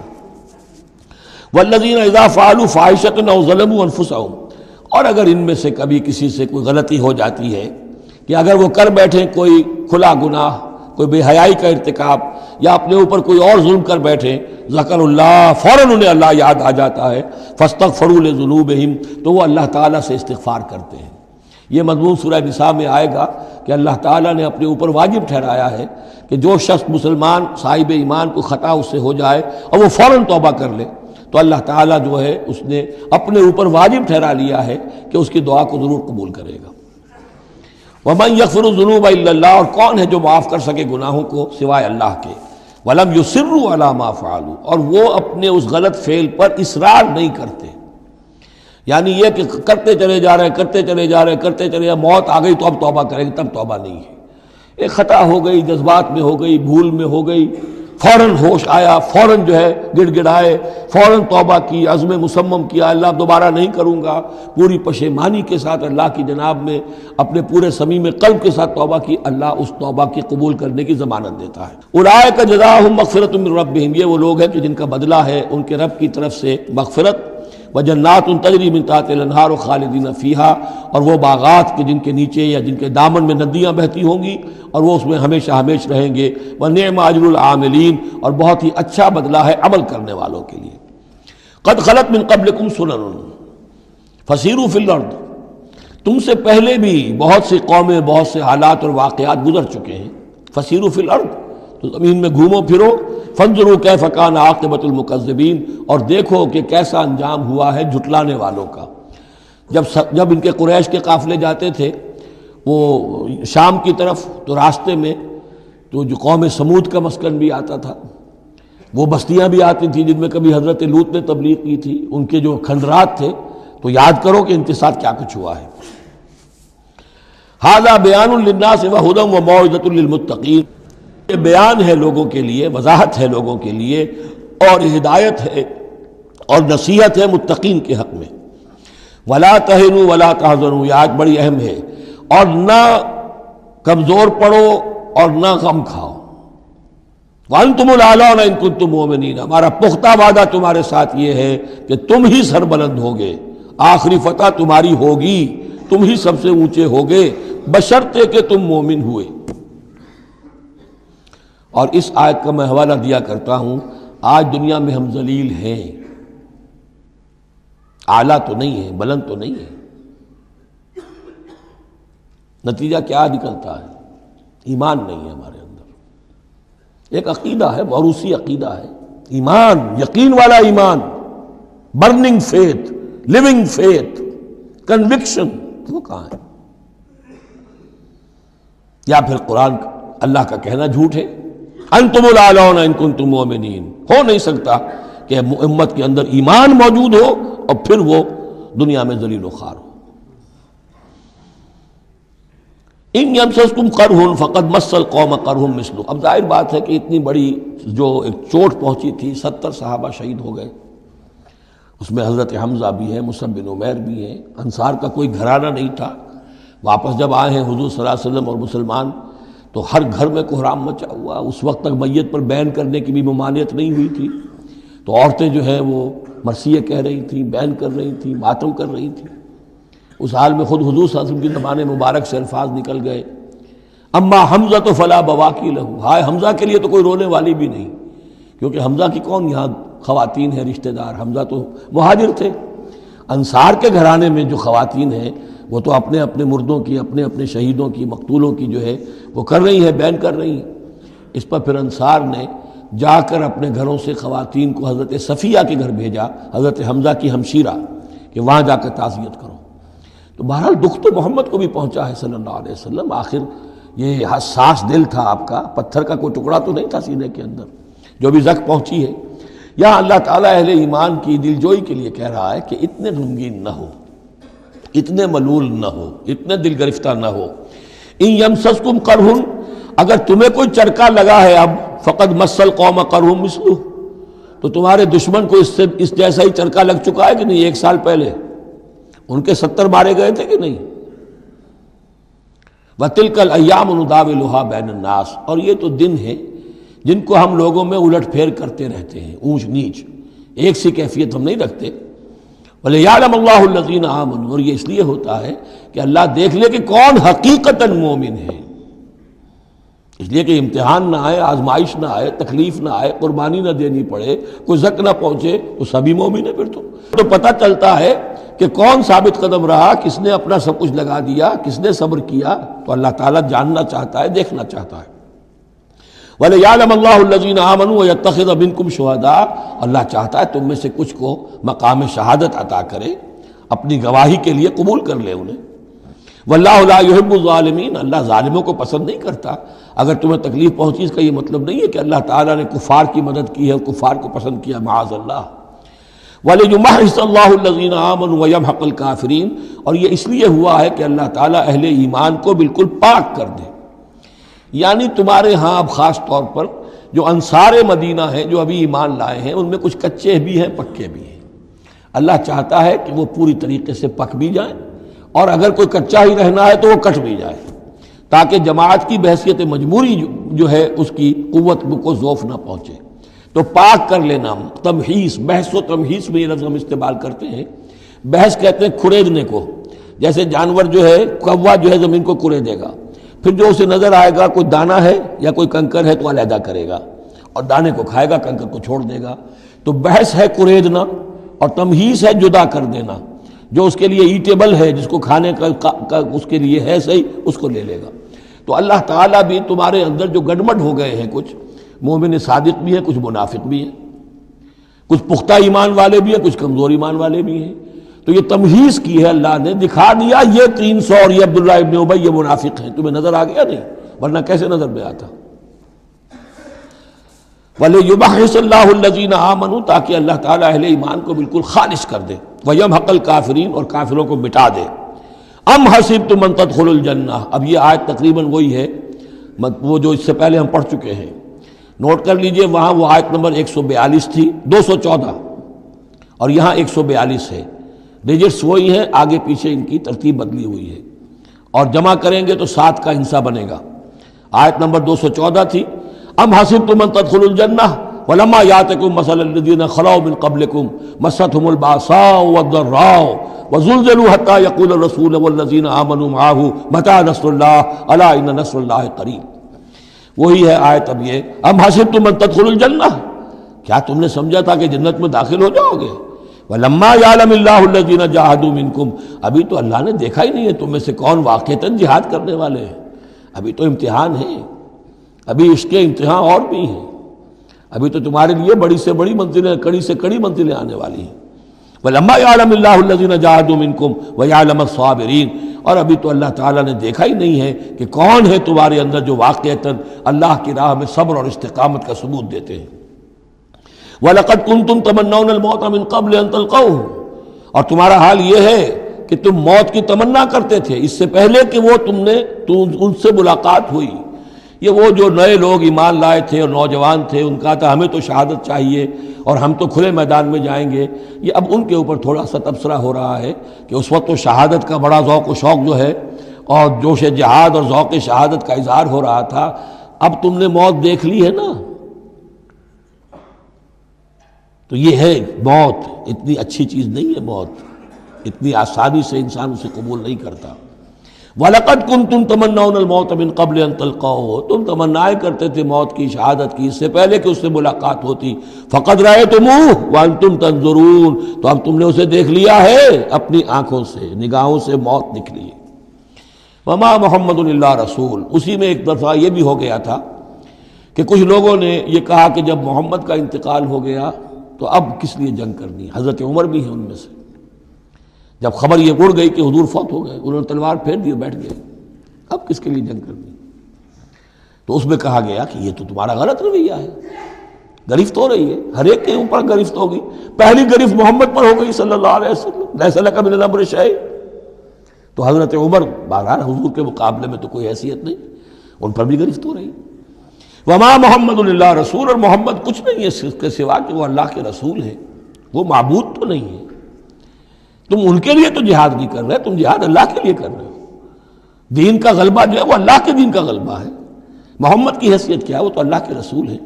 وما محمد الا رسول قد خلت من قبلہ الرسل، اور ان سے پہلے بہت سے رسول گزر چکے، افئن مات، تو اگر وہ ان کا انتقال ہو جائے، او قتلا، یا بالفرض وہ قتل ہو جائیں، انقلبتم علی اعقابکم، تو کیا تم اپنی ایڑیوں کے بل لوٹ جاؤ گے؟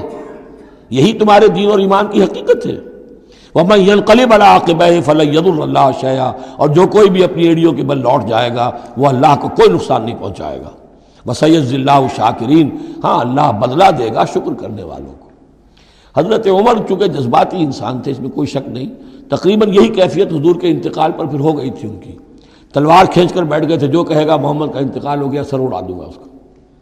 وہ تو پھر حضرت ابو بکر آئے، وہ یار غار، ثانی اسلام و غار و بدر و قبر، وہ آئے ہیں، ان کے لیے چونکہ رکاوٹ نہیں تھی، حضرت عمر تو اندر جا نہیں سکتے تھے، حضرت عائشہ کا حجرہ تھا، اب حضرت عائشہ بیٹی ہیں حضرت ابو بکر کی، وہ سیدھے گئے حجرے میں، جا کر چہرے مبارک پر چادر تھی ہٹائی اور آپ کی پیشانی کو بوسہ دیا اور کہا کہ اب دوبارہ موت آپ پر وارد نہیں ہوگی، اب تو حیات جاویدانی آپ کو حاصل ہو چکی۔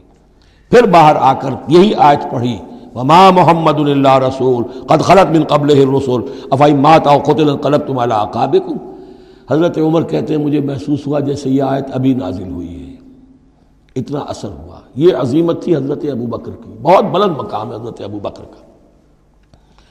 وما کان لنفس ان تموت الا باذن اللہ، اور کسی جان کے لیے یہ ممکن ہی نہیں ہے کہ وہ مر سکے، اس پر موت وارد ہو مگر اللہ کے حکم سے۔ کتابا مؤجلہ، وہ تو لکھی ہوئی شے ہے اجل معین کے ساتھ، ہر ایک کا وقت طے ہے۔ Death is the best guard, آپ کا باڈی گارڈ جو ہے سب سے بہترین وہ موت ہے، موت کا وقت جب ہے تبھی آئے گی، اس سے پہلے کوئی آپ کے لیے موت لا نہیں سکتا۔ لہذا سب سے بڑی حفاظت انسان کے لیے خود اس کی موت ہے۔ وما كان النفس لن تموت الا باذن الله كتابا مؤجلا ومن يريد ثواب الدنيا نؤته منها، جو کوئی دنیا کا اجر و ثواب چاہتا ہے ہم اسے دیتے ہیں، یہ سورہ بقرہ میں بھی ہم پڑھ چکے تھے حج کے ذکر میں۔ ومن يريد ثواب الآخرة نؤته منها، اور جو واقعتاً آخرت کا ثواب چاہتا ہے، بدلہ چاہتا ہے، جزا چاہتا ہے اپنے اعمال کی، ہم اس میں سے اس کو دیں گے۔ وسنجزی الشاکرین، اور شکر کرنے والوں کا کو ہم جزا دیں گے۔ وَكَأَيٍّ مِّن نَّبِيٍّ قَاتَلَ مَعَهُ رِبِّيُّونَ كَثِيرٌ، اور اے مسلمانوں یہ تمہارے ساتھ جو واقعہ پیش آیا ہے وہ پہلا تو نہیں ہے، کتنے ہی نبی ایسے گزرے ہیں کہ ان کے ساتھ ہو کر ربیون، یہ ربی ربائی جو ان کا یہودیوں کے ہاں آج بھی لفظ چلتا ہے، ربانیون ربائز ربی، جو اللہ والے ہیں، اللہ کے ماننے اور چاہنے والے، اللہ کے متوالے، اللہ کے دیوانے۔ کائین من نبی، کتنے ہی نبی گزرے ہیں، قاتل معہ، ان کے ساتھ ہو کر جنگ کیا، ربیون نے، کثیر، اللہ والوں نے، اللہ کے غلاموں نے، اللہ کے عاشقوں نے۔ فما وہنوا لما اصابہم فی سبیل اللہ، تو اللہ کی راہ میں جو بھی تکلیفیں ان پر آئیں اس میں انہوں نے جی نہیں ہارا۔ وما ضعفوا، نہ انہوں نے کمزوری دکھائی، وما استکانوا، نہ ہمت ہاری۔ واللہ یحب الصابرین، اور اللہ تعالیٰ کو ایسے صابروں ہی سے محبت ہے۔ تو اے مسلمانوں، ان کا کردار اپناؤ اور دل گرفتہ نہ ہو۔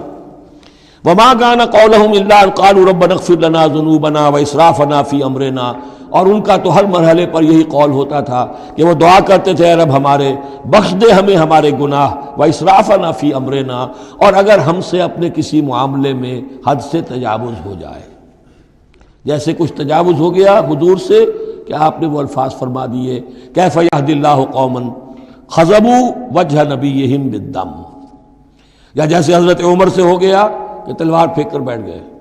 تو اللہ، جو اسراف ہم سے ہو جائے، اسراف ہے کسی حد سے تجاوز کر جانا، جائز حد تک خرچ کرنا ٹھیک ہے، آپ اس میں آگے بڑھ جاتے ہیں، وہ اسراف ہے۔ وَإِسْرَافَنَا فِي أَمْرِنَا، بخش دے جو بھی اسراف، جو بھی زیادتی ہم سے ہو گئی۔ وَثَبِّتْ أَقْدَامَنَا، اور ہمارے قدموں کو جما دے۔ وَانصُرْنَا عَلَى الْقَوْمِ الْكَافِرِينَ، اور ہماری مدد فرما کافروں کے مقابلے میں۔ یہی دعا تھی حضرت طالوت کے ساتھیوں کی، یہی دعا تھی جس پر ختم ہوئی وہ دعا کہ جو سورہ بقرہ کے اختتام پر آئی، فانصرنا علی الکافرین، وہی دعا یہاں بھی ہے۔ فآتاہم اللہ ثواب الدنیا وحسن ثواب الآخرہ، تو ان لوگوں کو اللہ تعالیٰ نے عطا فرمایا دنیا کا ثواب بھی، دنیا میں بھی سربلندی دی، فتوحات دی، وحسن ثواب الآخرہ، اور آخرت کے ثواب کا تو بہت ہی عمدہ حصہ ان کے لیے ہے۔ واللہ یحب المحسنین، اور اللہ تعالیٰ جو ہے ایسے محسنین کو پسند کرتا ہے۔ یا ایھا الذین آمنوا ان تطیعوا الذین کفروا یردوکم علی اعقابکم، اے اہل ایمان، اگر تم ان لوگوں کا کہنا مانو گے جنہوں نے کفر کی روش اختیار کی ہے، وہ تمہیں تمہاری ایڑیوں کے بل واپس لے جائیں گے، فتنقلبوا خاسرین، اور پھر تم بالکل خسارے والے، تباہ اور برباد ہو جانے والے ہو جاؤ گے۔ بل اللہ مولاکم، تمہیں تو یہ سمجھنا چاہیے تمہارا مولا، مددگار، پشت پناہ، ساتھی، حمایتی اللہ ہے۔ وَهُوَ خَيْرُ النَّاصِرِينَ، اور وہی ہے کہ جو سب سے بڑھ کر مدد کرنے والا، سب سے اچھا مددگار ہے۔ سَنُلْقِي فِي قُلُوبِ الَّذِينَ كَفَرُوا الرُّعْبَ، ہم ان قریب کافروں کے دلوں میں رعب ڈال دیں گے، بِمَا أَشْرَكُوا بِاللَّهِ، اس سبب سے کہ انہوں نے شرک کیا اللہ کے ساتھ، مَا لَمْ يُنَزِّلْ بِهِ سُلْطَانًا، اور ایسی چیزوں کو شریک ٹھہرایا، ایسی ہستیوں کو یا چیزوں کو جس کے لیے اللہ تعالیٰ نے کوئی سند نہیں اتاری۔ وَمَأْوَاهُمُ النَّارُ وَبِئْسَ مَثْوَى الظَّالِمِينَ، اور اللہ ان کا ٹھکانہ جو ہے وہ جہنم ہے، اور بہت ہی برا ٹھکانہ ہے ظالموں کے لیے۔ یہ اصل میں اس آیت میں توجیہ ہو رہی ہے کہ وہ کیوں چلے گئے، جبکہ اس درجے ان کو یعنی کھلی فتح حاصل ہو چکی تھی، مسلمانوں کو ہزیمت ہو گئی، حضور اور صحابہ جو ہے انہوں نے پناہ لے لی ہے پہاڑ کے اوپر جا کر۔ خالد بن ولید کہہ بھی رہے ہیں کہ اس معاملے کو اب ختم کرنا چاہیے، روز روز کا ٹنٹا جو ہے وہ اب نہ رہے، لیکن ابو سفیان کے اندر دل میں کوئی ایسا رعب اللہ نے اس وقت ڈال دیا کہ وہاں سے وہ چلے گئے، ورنہ یہ کہ واقعتاً اس وقت صورتحال جو ہے مسلمانوں کے لیے بہت مخدوش ہو چکی تھی۔ بارک اللہ لی و لکم فی القرآن العظیم ونفعنی وإیاکم بالآیات والذکر الحکیم۔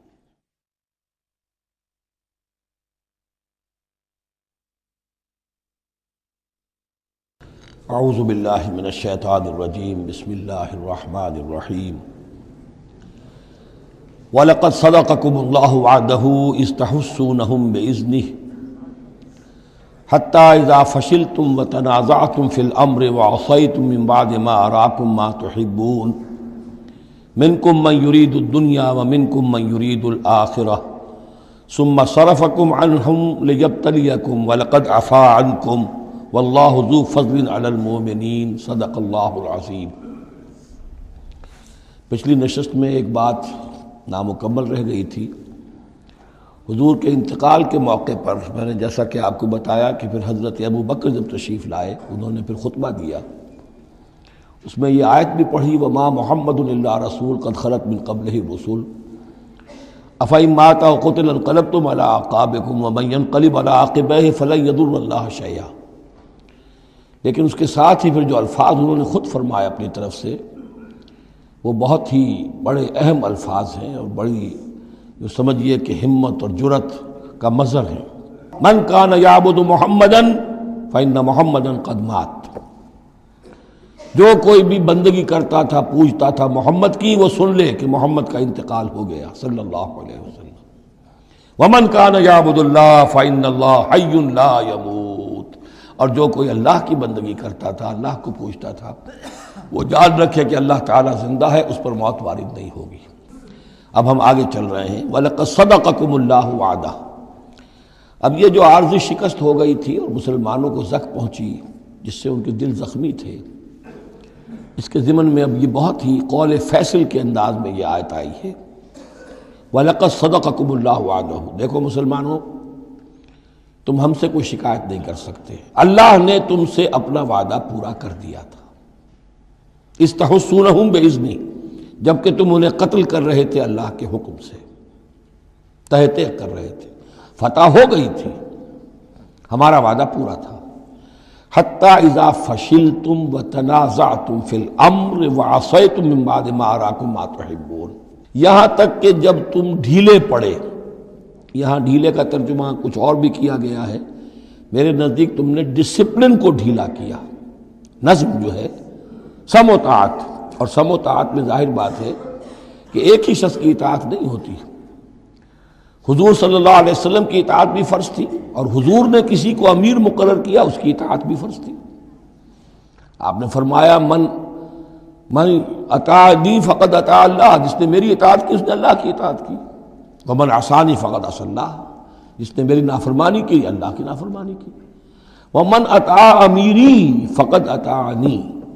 جس نے میرے مقرر کردہ امیر کی اطاعت کی اس نے میری اطاعت کی. ومن عصى امیری فقد عصانی. جس نے میرے نامزد کردہ امیر کی نافرمانی کی اس نے میری نافرمانی کی.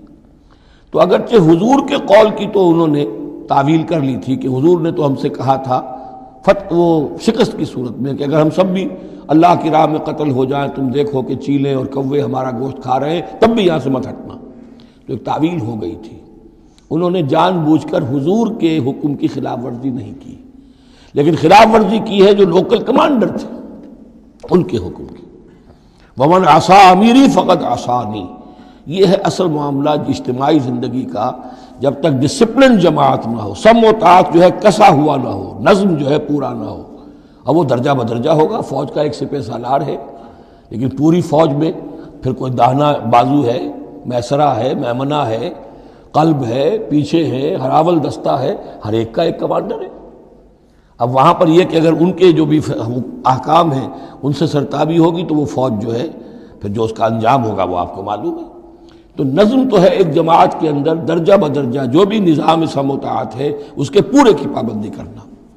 حتیٰ اذا فشلتم، جب تم ڈھیلے پڑ گئے، وتنازعتم فی الامر، اور امر میں تم نے جھگڑا کیا، وعصیتم من بعد ما اراکم ما تحبون، اور تم نے نافرمانی کی اس کے بعد کہ تم نے وہ چیز دیکھ لی جو تمہیں محبوب ہے. میری تعویل اس آیت کے بارے میں یہ ہے، اور بعض علماء نے تو خیر اس کو بہت پسند کیا ہے، بعض نے جو صحابہ کرام سے اتنا قلبی لگاؤ نہیں رکھتے انہوں نے کہا یہ خام خواہ کو صحابہ کی وکالت کرتے ہیں. میرا یہاں پہ موقف یہ ہے کہ بعد ما اراکم ما تحبون سے مراد مال غنیمت نہیں ہے، اس لیے کہ مال غنیمت کی تقسیم کا قاعدہ جو ہے غزوہ بدر کے بعد ہو چکا تھا. چاہے کوئی شخص کو جمع کرے نہ کرے برابر کا حصہ اسے ملے گا.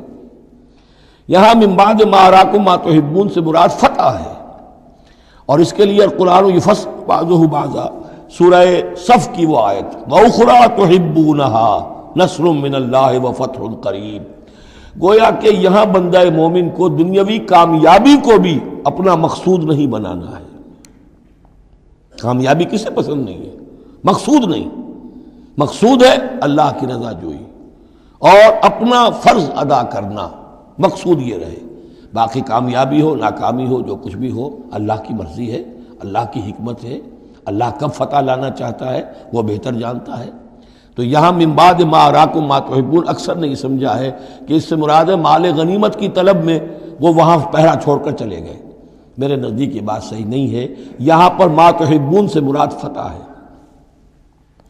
وَلَقَدْ صَدَقَكُمُ اللَّهُ وَعْدَهُ إِذْ تَحُسُّونَهُم بِإِذْنِهِ حَتَّىٰ إِذَا فَشِلْتُمْ وَتَنَازَعْتُمْ فِي الْأَمْرِ وَعَصَيْتُم مِّن بَعْدِ مَا أَرَاكُم مَّا تُحِبُّونَ مِنكُم مَّن يُرِيدُ الدُّنْيَا، تم میں سے وہ بھی ہیں جو دنیا چاہتے ہیں، دنیا میں کامیابی ہو جائے، ہمارا بول بالا ہو جائے، حکومت ہماری قائم ہو جائے۔ مِنكُم مَّن يُرِيدُ الدُّنْيَا وَمِنكُم مَّن يُرِيدُ الْآخِرَةَ، تم میں وہ بھی ہیں جو صرف آخرت کے طالب ہیں۔ ثم صرفکم عنہم، تو گویا کہ تم ہم سے شکایت نہیں کر سکتے، کوئی شکوہ نہیں کر سکتے، لیکن جب تم نے یہ کام کیا حتی اذا فشلتم وتنازعتم فی الامر وعصیتم من بعد ما اراکم ما تحبون، اس کے بعد فرمایا ثم صرفکم عنہم لیبتلیکم، پھر اللہ نے تمہارا رخ پھیر دیا ان کی طرف سے۔ پہلے تو یہ تھا کہ وہ بھاگ رہے تھے اور تم ان کے پیچھے ان کا تعاقب کر رہے تھے، اب وہ الٹا معاملہ ہو گیا کہ اب تم پیچھے اپنی جان بچانے کے لیے ادھر ادھر جا رہے ہو۔ لیبتلیکم، تاکہ تمہیں اور ابتلا میں مبتلا کرے، امتحان اور لے تمہارا۔ وَلَقَدْ عَفَا عَنْكُمْ، لیکن ساتھ ہی معافی نامہ بھی ہے، اللہ تمہیں معاف کر چکا ہے، جو بھی خطا ہو گئی ہے، جو بھی غلطی ہو گئی ہے، کسی سے ہوئی ہے، اللہ نے معاف فرمایا۔ وَاللَّهُ ذُو فَضْلٍ عَلَى الْمُؤْمِنِينَ، اور اللہ تعالیٰ اہل ایمان کے حق میں بہت فضل والا ہے۔ اِذْ تُصْعِدُونَ وَلَا تَلْوُونَ عَلَىٰ أَحَدٍ، جبکہ تم چڑھے جا رہے تھے پہاڑ پر، کوہ احد پر جان بچانے کے لیے، وَلَا تَلْوُونَ عَلَىٰ أَحَدٍ، اور پھر کسی کی طرف مڑ کر نہیں دیکھ رہے تھے، وَالرَّسُولُ يَدْعُوكُمْ فِي أُخْرَاكُمْ، اور رسول صلی اللہ علیہ وسلم پکار رہے تھے تمہیں تمہارے پیچھے سے۔ بھگدڑ جب مچ جاتی ہے تو صورت یہ ہو جاتی ہے۔ حضور کے گرد تو آ گیا تھا، ڈرگا کر لیا گیا تھا، اور یہ کہ بعض صحابہ نے اپنے جسموں کو ڈھال کا کام، یعنی ڈھال کے طور پر استعمال کیا ہے، تب حضور صلی اللہ علیہ وسلم کو وہ بچانے میں کامیاب ہوئے ہیں۔ ویسے تو بچانے والا اللہ ہے، لیکن جو وسائل دنیاوی ہیں اس کے اعتبار سے۔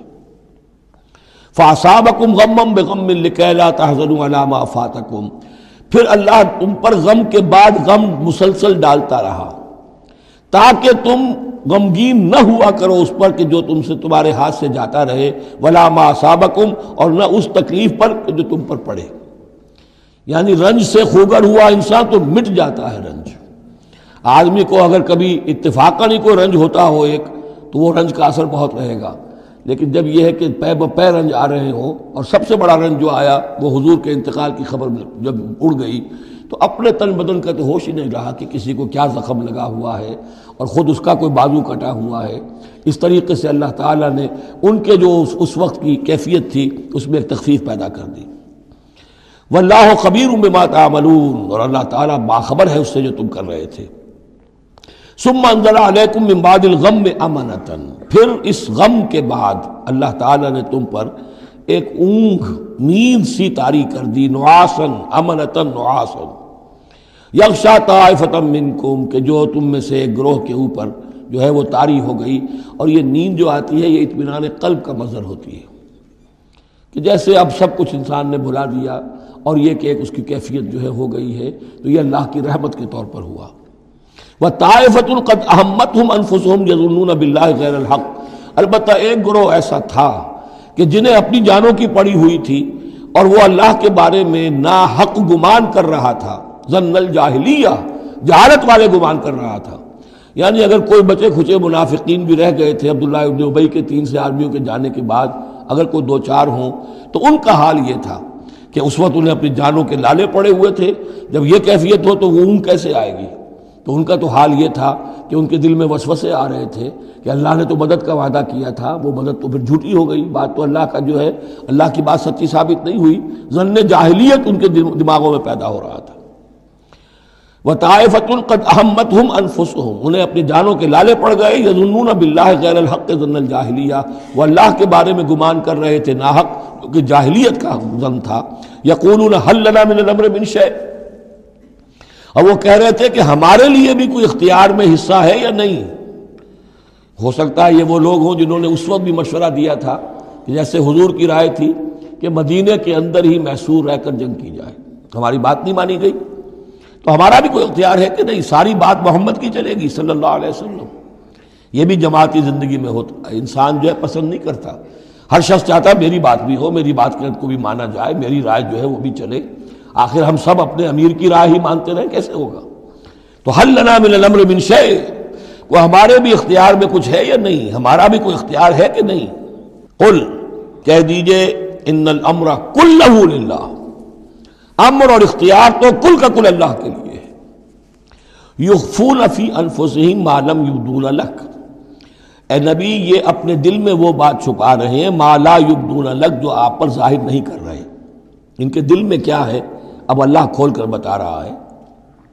یقولون لو کان لنا من الامر شیء، یہ کہہ رہے ہیں کہ اگر ہمارا اختیار چلتا، ہماری رائے مانی جاتی، ہمارے مشورے پر عمل ہوتا، ما قتلنا ہاہنا، تو ہم یہاں قتل نہ ہوتے، یعنی ہمارے اتنے لوگ یہاں پر شہید نہ ہوتے۔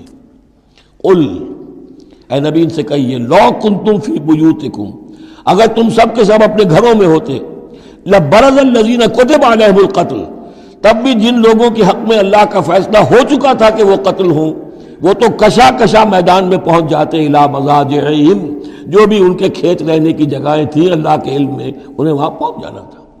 یہ تو اللہ تعالیٰ کے فیصلے ہوتے ہیں، تمہاری تدبیر سے اس کا کوئی تعلق نہیں۔ جن کے لیے یہ طے تھا اللہ کے علم میں، اللہ کی مشیت میں، کہ انہیں یہ جو خلعت فاخرہ ہے، شہادت کی پہنانی ہے، وہ آتے خود بخود پہنچ جاتے، گھروں سے نکل کر آتے کشا کشا۔ وَلِيَبْتَلِيَ اللَّهُ مَا فِي صُدُورِكُمْ، اور یہ تو اللہ تعالیٰ اصل میں جھان پھٹک کر رہا ہے جو تمہارے دلوں میں ہے، اس کی ابتلا کر رہا ہے، آزما رہا ہے۔ وَلِيُمَحِّصَ مَا فِي قُلُوبِكُمْ، اور تاکہ وہ بالکل پاک اور خالص کر دے جو کچھ تمہارے دلوں میں ہے۔ وَاللَّهُ عَلِيمٌ بِذَاتِ الصُّدُورِ، اور اللہ تعالیٰ سینوں کے اندر کی مخفی باتوں کو بھی جانتا ہے۔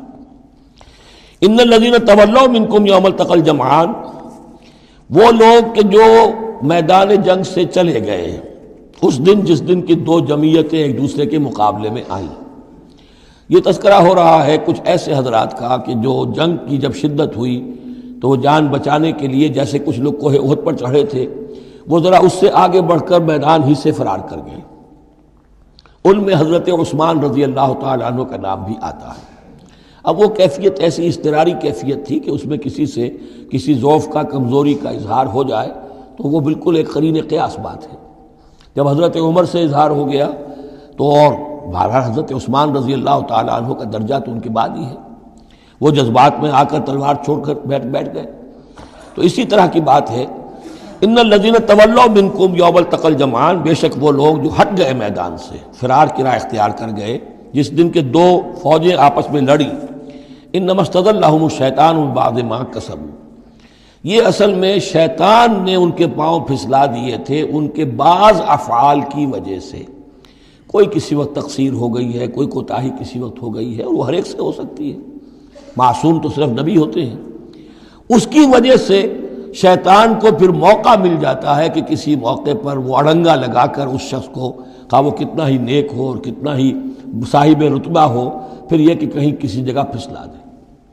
وَلَقَدْ عَفَا اللَّهُ عَنْهُمْ، اللہ انہیں معاف کر چکا ہے۔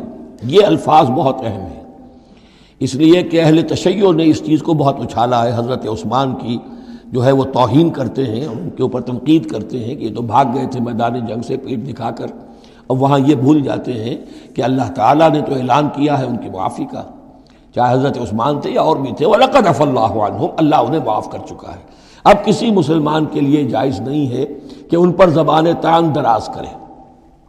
ان اللہ غفور حلیم، یقیناً اللہ تعالیٰ معاف فرمانے والا اور حلم والا ہے، حلیم۔ یا ایھا الذین آمنوا لا تکونوا کالذین کفروا وقالوا لاخوانہم اذا ضربوا فی الارض او کانوا غزا لو کانوا عندنا ما ماتوا وما قتلوا، اہل ایمان تم ان لوگوں کے مانند نہ ہو جاؤ جنہوں نے کفر کیا اور جنہوں نے اپنے بھائیوں کے بارے میں کہا جبکہ وہ تھے زمین میں سفر پر نکلے ہوئے یا کسی جہاد میں شریک تھے، اگر وہاں وہ ان کا انتقال ہو گیا، لو کانوا عندنا ما ماتوا وما قتلوا، کہ اگر ہمارے پاس ہوتے تو نہ مرتے نہ قتل ہوتے۔ ہر شخص کی موت کا وقت تو معین ہے، تمہارے جیب میں، تمہاری گود میں بیٹھے ہوئے ہوں تب بھی موت آ جائے گی، چاہے وہ کہیں بڑے ہی مضبوط پہروں والے قلعوں میں ہو، موت تو وہاں بھی پہنچ جائے گی۔ تو تم ان لوگوں کی طرح کی باتیں نہ کرو، یہ تو کافروں کی طرز کی باتیں ہیں۔ اگر ہمارے پاس ہوتے، اگر جنگ میں نہ جاتے تو بچ جاتے، یوں ہو جاتا تو یوں ہو جاتا، یہ ساری باتیں در حقیقت جیسے ایک حدیث میں آتا ہے، حضور نے فرمایا ان کلمۃ لو تفتح عمل الشیطان، یہ لو کاش یوں ہو جاتا، کاش ایسے ہو جاتا تو یوں ہو جاتا، یہاں سے اس کلمے ہی سے شیطان کا عمل شروع ہو جاتا ہے۔ جو ہوا اس لیے ہوا کہ اللہ کو اس کا ہونا منظور تھا، اس کی حکمتیں اسے معلوم ہیں۔ آپ اس کی حکمت کا احاطہ نہیں کر سکتے۔ یا ایھا الذین آمنوا لا تکونوا کالذین کفروا وقالوا لاخوانہم اذا ضربوا فی الارض او کانوا غزا لو کانوا عندنا ما ماتوا وما قتلوا لیجعل اللہ ذلک حسرۃ فی قلوبہم۔ یہ تو اللہ تعالیٰ ان کے دلوں میں حسرت کی آگ جلا دیتا ہے، یہ بھی گویا کہ ان کے کفر کی سزا ہے۔ واللہ یحیی و یمیت، اور دیکھو اللہ زندہ رکھتا ہے اور وہی موت وارد کرتا ہے۔ واللہ بما تعملون بصیر، اور جو کچھ تم کر رہے ہو اللہ اسے دیکھ رہا ہے۔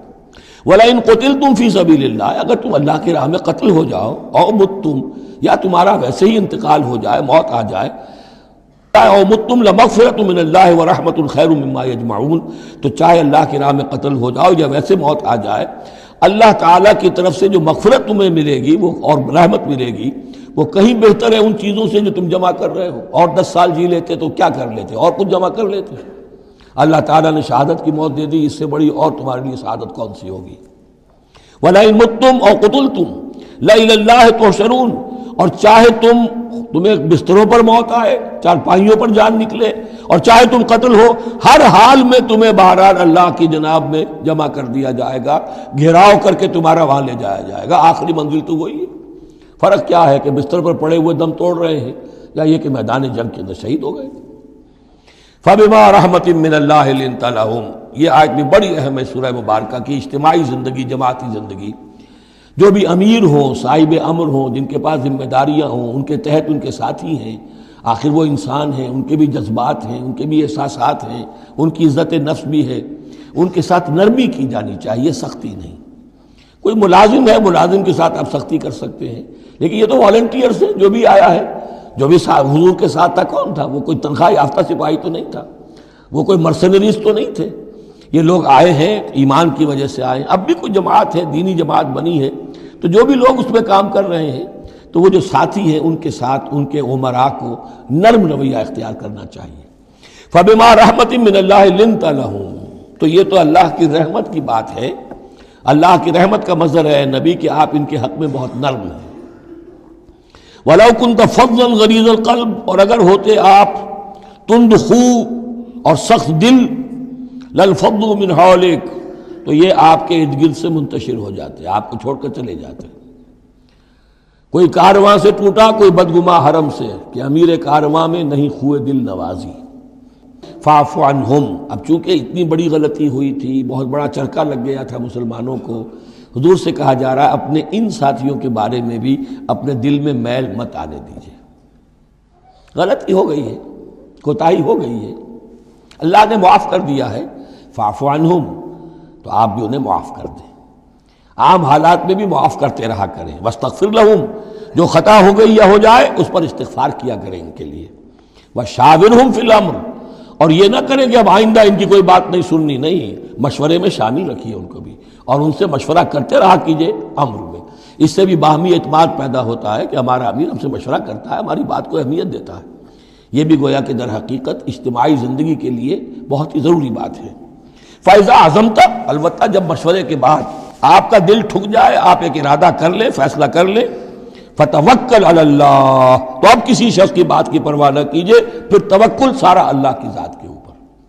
یعنی حضور نے مشورہ کیا تھا اس وقت، کچھ لوگوں کی رائے وہی تھی جو حضور کی رائے تھی، لیکن کچھ حضرات نے کہا کہ ہم تو کھلے میدان میں، ہم کاہے کو جان بچا کر بیٹھے یہاں پر، ہمیں تو شہادت کی موت چاہیے، شہادت مطلوب و مقصود مومن۔ تو حضور نے ان کی رعایت کی، فیصلہ کر دیا۔ اب جو فیصلہ حضور کا ہے اب اس پر توکل، اس لیے کہ اس کے فوراً بعد جب حضور حضرت عائشہ کے حجرے سے برآمد ہوئے ہیں تو خلاف معمول آپ نے زرہ پہنی ہوئی تھی، ہتھیار لگائے ہوئے تھے، اس سے اندازہ ہو گیا کہ معاملہ کوئی سخت ہے جو آنے والا ہے۔ تو پھر ان لوگوں نے کہا حضور ہم اپنی رائے واپس لیتے ہیں، جو آپ کی رائے اس پر عمل کر لیں، یہ اس کا معاملہ ہے۔ جب ایک فیصلہ ہو جائے تو یہ نہیں کہ اب دل مل یقین ہو جائے آدمی، ابھی ادھر ابھی ادھر، نہیں، پھر اس کے اوپر جم جائے۔ فَإِذَا عَزَمْتَ، جب آپ ایک فیصلہ کر لیں، فَتَوَكَّلْ عَلَى اللَّهِ، تو اللہ پر توکل کیجئے، ان اللہ یحب المتوکلین، یقیناً اللہ تعالیٰ توکل کرنے والوں کو پسند کرتا ہے۔ ان ینصرکم اللہ فلا غالب لکم، اے مسلمانوں دیکھو، اگر اللہ تمہاری مدد کرے گا کوئی تم پر غالب نہیں آ سکتا۔ وَإِن یخذلکم، اور اگر اللہ تمہاری مدد چھوڑ دے، دستکش ہو جائے، فَمَنْ ذَا الَّذِي يَنصُرُكُم مِّن بَعْدِهِ، تو کون ہے وہ جو تمہاری مدد کرے گا اس کے بعد؟ وعلی اللہ فلیتوکل المؤمنون، پس اللہ ہی پر توکل کرنا چاہیے ایمان والوں کو۔ وما کان لنبی ان یغل، اور کسی نبی کی یہ شان نہیں ہے کہ وہ غل کرے۔ اب یہ غل اور غل یہ دو الفاظ ہیں عربی زبان کے۔ عام طور پر جو غل کا لفظ آتا ہے وہ مال غنیمت میں سے کسی چیز کا چوری کر لینا، اور غل ہے دل میں کینہ ہونا۔ تو ایک خیال تو یہ ہے، اور یہ روایات ہیں کہ حضور پر کچھ منافقوں نے الزام لگایا تھا کہ مال غنیمت میں آپ نے کوئی خیانت کی ہے، معاذ اللہ ثم معاذ اللہ۔ تو اس کا جواب دیا جا رہا ہے کسی نبی کی یہ شان نہیں ہے کہ وہ کوئی چوری کرے، کوئی چیز چھپائے۔ وَمَن يَغْلُلْ يَأْتِ بِمَا غَلَّ يَوْمَ الْقِيَامَةِ، اور جو کوئی ایسا کام کرے گا وہ تو پھر جو کچھ اس نے چھپایا ہوگا لے کر حاضر ہوگا قیامت کے دن۔ ثُمَّ تُوَفَّىٰ كُلُّ نَفْسٍ مَا كَسَبَتْ وَهُمْ لَا يُظْلَمُونَ، پھر ہر ذی نفس کو دے دیا جائے گا۔ توفا دیکھیے پھر وہ دیا جانا، وفا یوفی، یوفا توفا، ثم توفا کل نفس، پورا دے دیا جائے گا ہر جان کو، ما کسبت، جو کچھ اس نے کمایا ہوگا، وہم لا یظلمون، اور ان پر کوئی ظلم نہیں ہوگا۔ ایک رائے البتہ مولانا اصلاحی صاحب نے ظاہر کی ہے کہ یہاں غل بمانی غل ہے، یعنی الزام یہ لگایا گیا تھا منافقین کی طرف سے، عبداللہ ابن ابی کی طرف سے، کہ یہ بڑے ایمبیشس آدمی ہیں محمد صلی اللہ علیہ وسلم، اور یہ عرب پر اپنی حکومت قائم کرنے کے لیے انہوں نے ہماری جانوں کو تختہ مشق بنایا ہے، ہمیں استعمال کر رہے ہیں، ہمیں مروا رہے ہیں۔ تو گویا کہ ہماری خیر خواہی نہیں کر رہے بلکہ ان کے دلوں میں ہماری جو ہے وہ بدخواہی ہے۔ تو یہ غل کے معنی میں یہ ان کا مفہوم ہے جو انہوں نے لیا ہے، واللہ اعلم۔ افمن اتبع رضوان اللہ کمن باء بسخط من اللہ، تو کیا بھلا وہ شخص جس نے اللہ کی رضا کی پیروی کی اس کے مانند ہو جائے گا جو اللہ کے غضب اور غصے کو کما کر لایا۔ وَمَأْوَاهُ جہنم، اور اس کا ٹھکانہ جہنم ہے، وَبِئْسَ الْمَصِيرُ، اور وہ بہت ہی بری جگہ ہے پہنچنے کی۔ ہم درجات عند اللہ، ان کے بھی درجے بندیاں ہیں اللہ کے ہاں، جیسے نیکوکاروں کے درجے ہیں بدکاروں کے بھی درجے ہیں، سب بدکار برابر نہیں، سب نیکوکار برابر نہیں۔ وَاللَّهُ بَصِيرٌ بِمَا يَعْمَلُونَ، اور جو کچھ یہ کر رہے ہیں اللہ اسے دیکھ رہا ہے۔ اب یہ آیت بھی پھر دیکھیے سورہ جو بقرہ میں 2 دفعہ آیا تھا مضمون، وہ اب تیسری مرتبہ یہاں آ رہا ہے۔ حضرت ابراہیم حضرت اسماعیل کی دعا میں مضمون آیا تھا، ربنا وبعث فیہم رسولا منہم یتلو علیہم آیاتک ویعلمہم الکتاب والحکمۃ ویزکیہم۔ پھر آ گیا تھا 18ویں رکوع کے آخر میں، کما ارسلنا فیکم رسولا منکم یتلو علیکم آیاتنا ویزکیکم ویعلمکم الکتاب والحکمہ ویعلمکم ما لم تکونوا تعلمون۔ اب یہ تیسری مرتبہ مضمون آیا، لقد من اللہ علی المؤمنین، اللہ نے بہت بڑا احسان کیا ہے اہل ایمان پر، اذ بعث فیہم رسولا من انفسہم، جب ان میں اٹھایا ایک رسول انہی میں سے، ان کی اپنی جانوں میں سے، ان کی اپنی قوم میں سے، یتلو علیہم آیاتہ، جو تلاوت کرتے سناتا ہے انہیں اس کی آیات، ویزکیہم، اور انہیں پاک کرتا ہے۔ ترتیب اب ہمیشہ کے لیے یہی ہوگی، تلاوت آیات، تزکیہ، اور پھر تعلیم حکمت، تعلیم کتاب و حکمت۔ وَيُعَلِّمُهُمُ الْكِتَابَ وَالْحِكْمَةَ، اور تعلیم دیتا ہے انہیں کتاب اور حکمت کی۔ وَإِن كَانُوا مِن قَبْلُ لَفِي ضَلَالٍ مُبِينٍ، اور یقیناً اس سے پہلے یعنی رسول کی آمد سے قبل تو وہ لازماً کھلی گمراہی کے اندر مبتلا تھے۔ اَوَلَمَّا أَصَابَتْكُم مُّصِيبَةٌ قَدْ أَصَبْتُم مِّثْلَيْهَا قُلْتُمْ أَنَّىٰ هَٰذَا، تو جب تم پر ایک مصیبت آئی جب کہ تم اس سے دگنی مصیبت جو ہے ان کو پہنچا چکے ہو، قُلْتُمْ أَنَّىٰ هَٰذَا، تم کہتے ہو یہ کہاں سے آ گیا، یہ کیوں ہو گیا، اللہ نے پہلے مدد کی تھی اب کیوں نہیں کی۔ قُلْ هُوَ مِنْ عِنْدِ أَنفُسِكُمْ، اے نبی کہہ دیجیے یہ تمہارے اپنے نفسوں کی شرارت کی وجہ سے ہوا، تم نے غلطی کی، تم نے حکم کی خلاف ورزی کی۔ حتیٰ اذا فشلتم وتنازعتم فی الامر وعصیتم من بعد ما اراکم ما تحبون ان اللہ علی کل شیء قدیر، اللہ تو ہر چیز پر قادر ہے۔ گویا کہ اسی مضمون کو دوہرا کر لایا گیا کہ وَلَقَدْ صَدَقَكُمُ اللَّهُ وَعْدَهُ، اللہ وعدہ اپنا پورا کر چکا تھا۔ وَمَا أَصَابَكُمْ يَوْمَ التَّقَى الْجَمْعَانِ، البتہ یہ اللہ چاہتا تو کنڈون کر دیتا، تمہیں کوئی سزا نہ دیتا، معاف کر دیتا بغیر سزا دیے، لیکن یہ کہ اللہ کی حکمت کا تقاضا یہ ہوا کہ تمہیں سزا دی جائے، اس لیے کہ ابھی تو بڑے بڑے مراحل آنے ہیں۔ اگر اسی طرح تم نظم کو توڑتے رہے اور احکام کی خلاف ورزی کرتے رہے تو پھر تمہاری حیثیت جو ہے ایک جماعت کی تو نہیں ہوگی، پھر تو ایک انبوہ ہے، ہجوم مومنین ہوگا، جماعت، لشکر، فوج، حزب اللہ درکار تو وہ ہے۔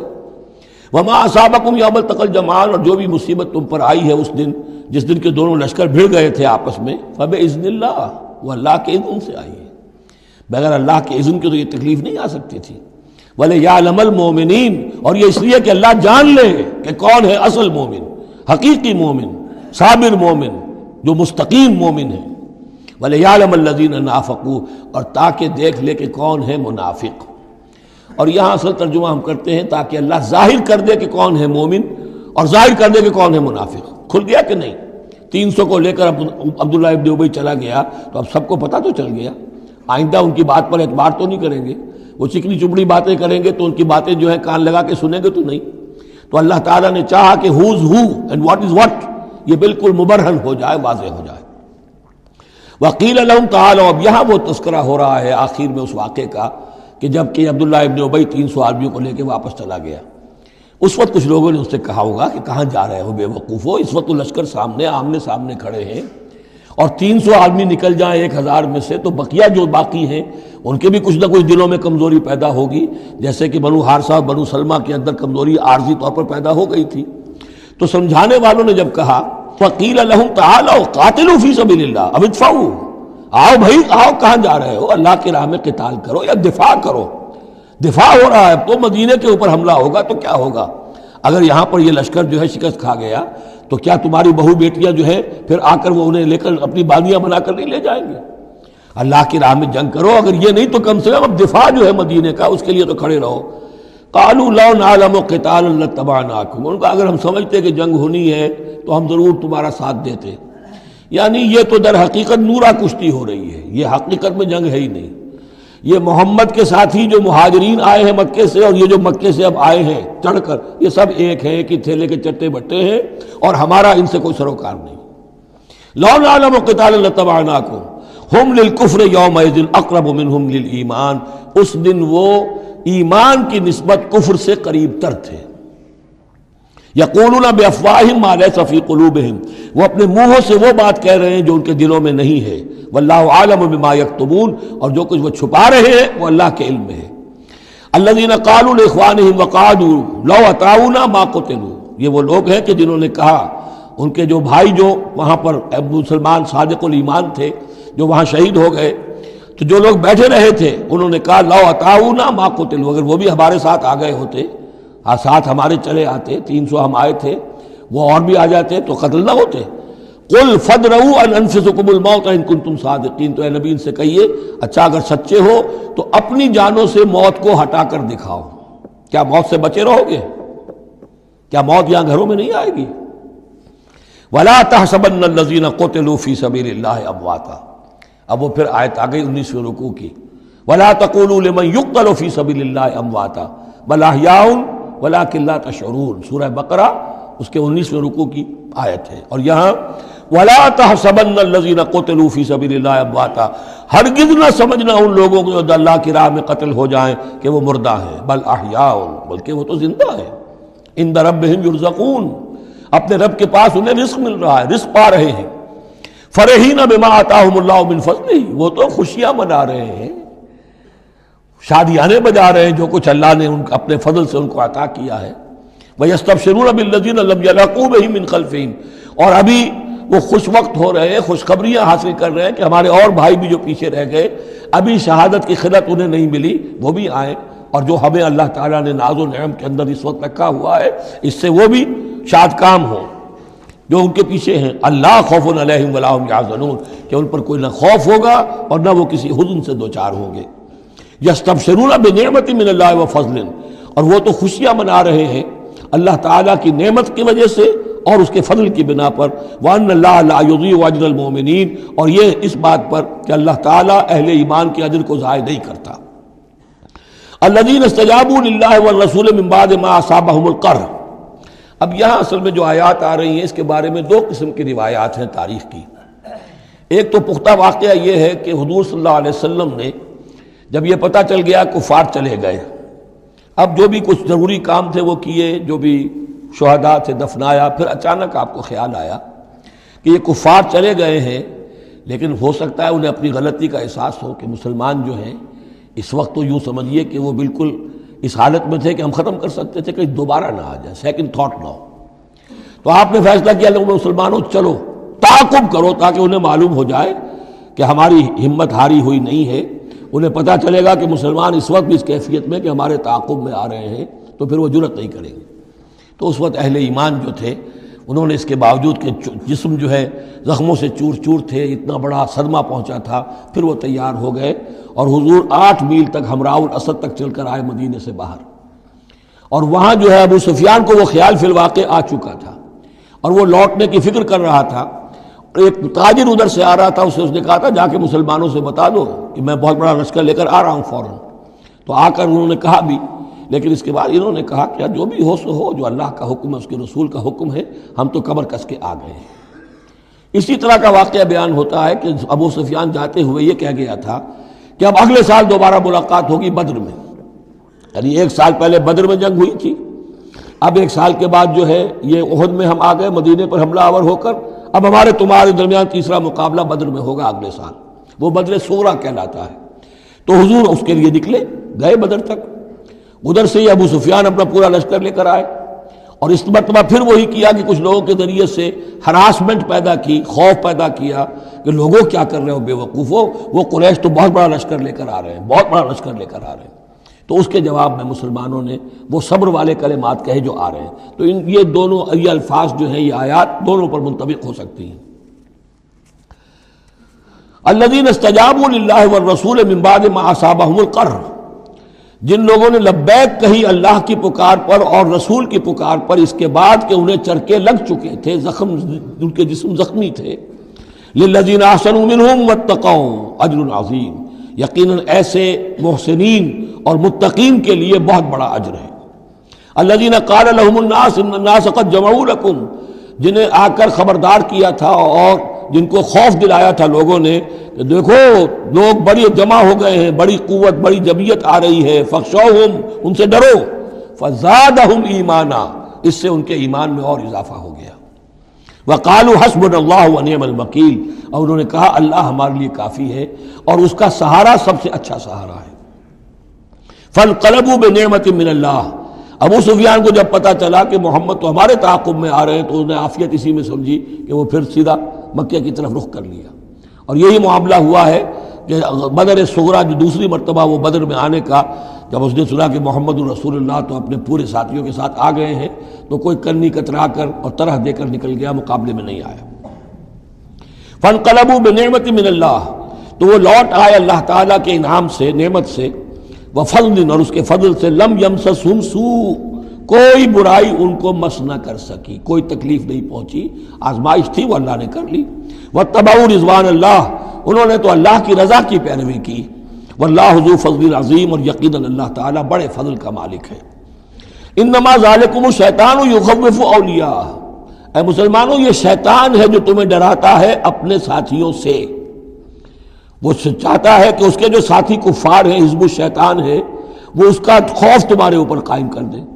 اور ایک معنی اس کے یہ بھی لیے گئے ہیں کہ شیطان کی اس تخویف کا اثر انہی پر ہوتا ہے جو اس کے ولی ہوتے ہیں، جو اولیاء اللہ ہیں ان پر شیطان کی طرف سے اس قسم کی وسوسہ اندازی کا اثر نہیں ہوتا۔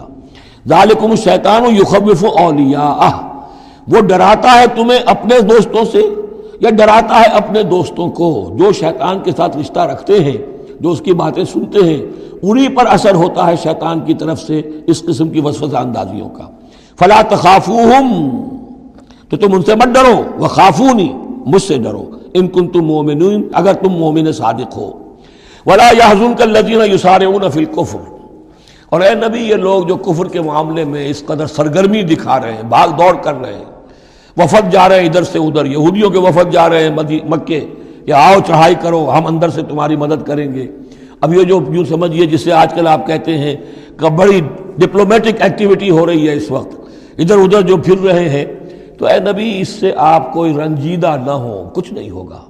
یہ سارا جو ہے وہ سیلاب کے اوپر کا جیسے جھاگ ہوتا ہے، اس کے سوا کچھ نہیں۔ ولا يحزنک الذین یسارعون فی الکفر، جو لوگ یہ چلت پھرت دکھا رہے ہیں کفر کے لیے، اے نبی اس سے آپ رنجیدہ نہ ہوں۔ انہم لن یضروا اللہ شیئا، وہ ہرگز اللہ کو کوئی نقصان نہیں پہنچا سکیں گے۔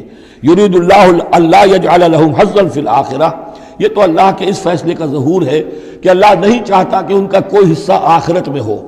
وَلَهُمْ عَذَابٌ عَظِيمٌ، اور ان کے لیے تو بڑا عذاب ہے. إِنَّ الَّذِينَ اشْتَرَوُا الْكُفْرَ بِالْإِيمَانِ لَن يَضُرُّوا اللَّهَ شَيْئًا، یقیناً جنہوں نے ایمان ہاتھ سے دے کر کفر خرید لیا وہ اللہ کو کوئی نقصان نہیں پہنچا سکتے. وَلَهُمْ عَذَابٌ أَلِيمٌ، ان کے لیے دردناک عذاب ہے. وَلَا يَحْسَبَنَّ الَّذِينَ كَفَرُوا أَنَّمَا نُمْلِي لَهُمْ خَيْرٌ لِأَنفُسِهِمْ، اور نہ سمجھیں یہ کافر کہ ہم جو انہیں مہلت دے رہے ہیں تو یہ ان کے لیے اچھائی کر رہے ہیں. اچھائی نہیں ہے. کفر کو مہلت ملتی ہے تاکہ اور بڑھ جائے، ثم ازدادوا کفرا، کفر میں اور بڑھ جائے، تاکہ وہ اور برے سے برے عذاب کے اپنے آپ کو مستحق بنا لے. اللہ ڈھیل دیتا ہے، لیکن یہ نہ سمجھے وہ کہ یہ ڈھیل ان کے حق میں اچھی ہے.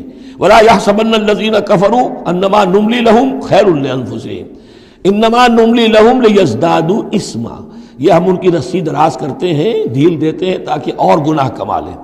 وَلَهُمْ عَذَابٌ مُهِينٌ، اور پھر ان کے لیے اہانت آمیز عذاب ہو.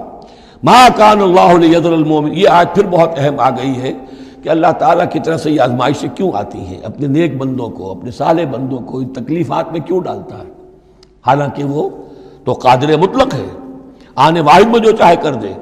مَا كَانَ اللَّهُ لِيَذَرَ الْمُؤْمِنِينَ عَلَىٰ مَا أَنْتُمْ عَلَيْهِ، دیکھو اللہ کے لیے یہ بات اللہ کی حکمت کے مطابق نہیں ہے کہ وہ تمہیں چھوڑے رکھے اسی حال میں جس میں تم ہو.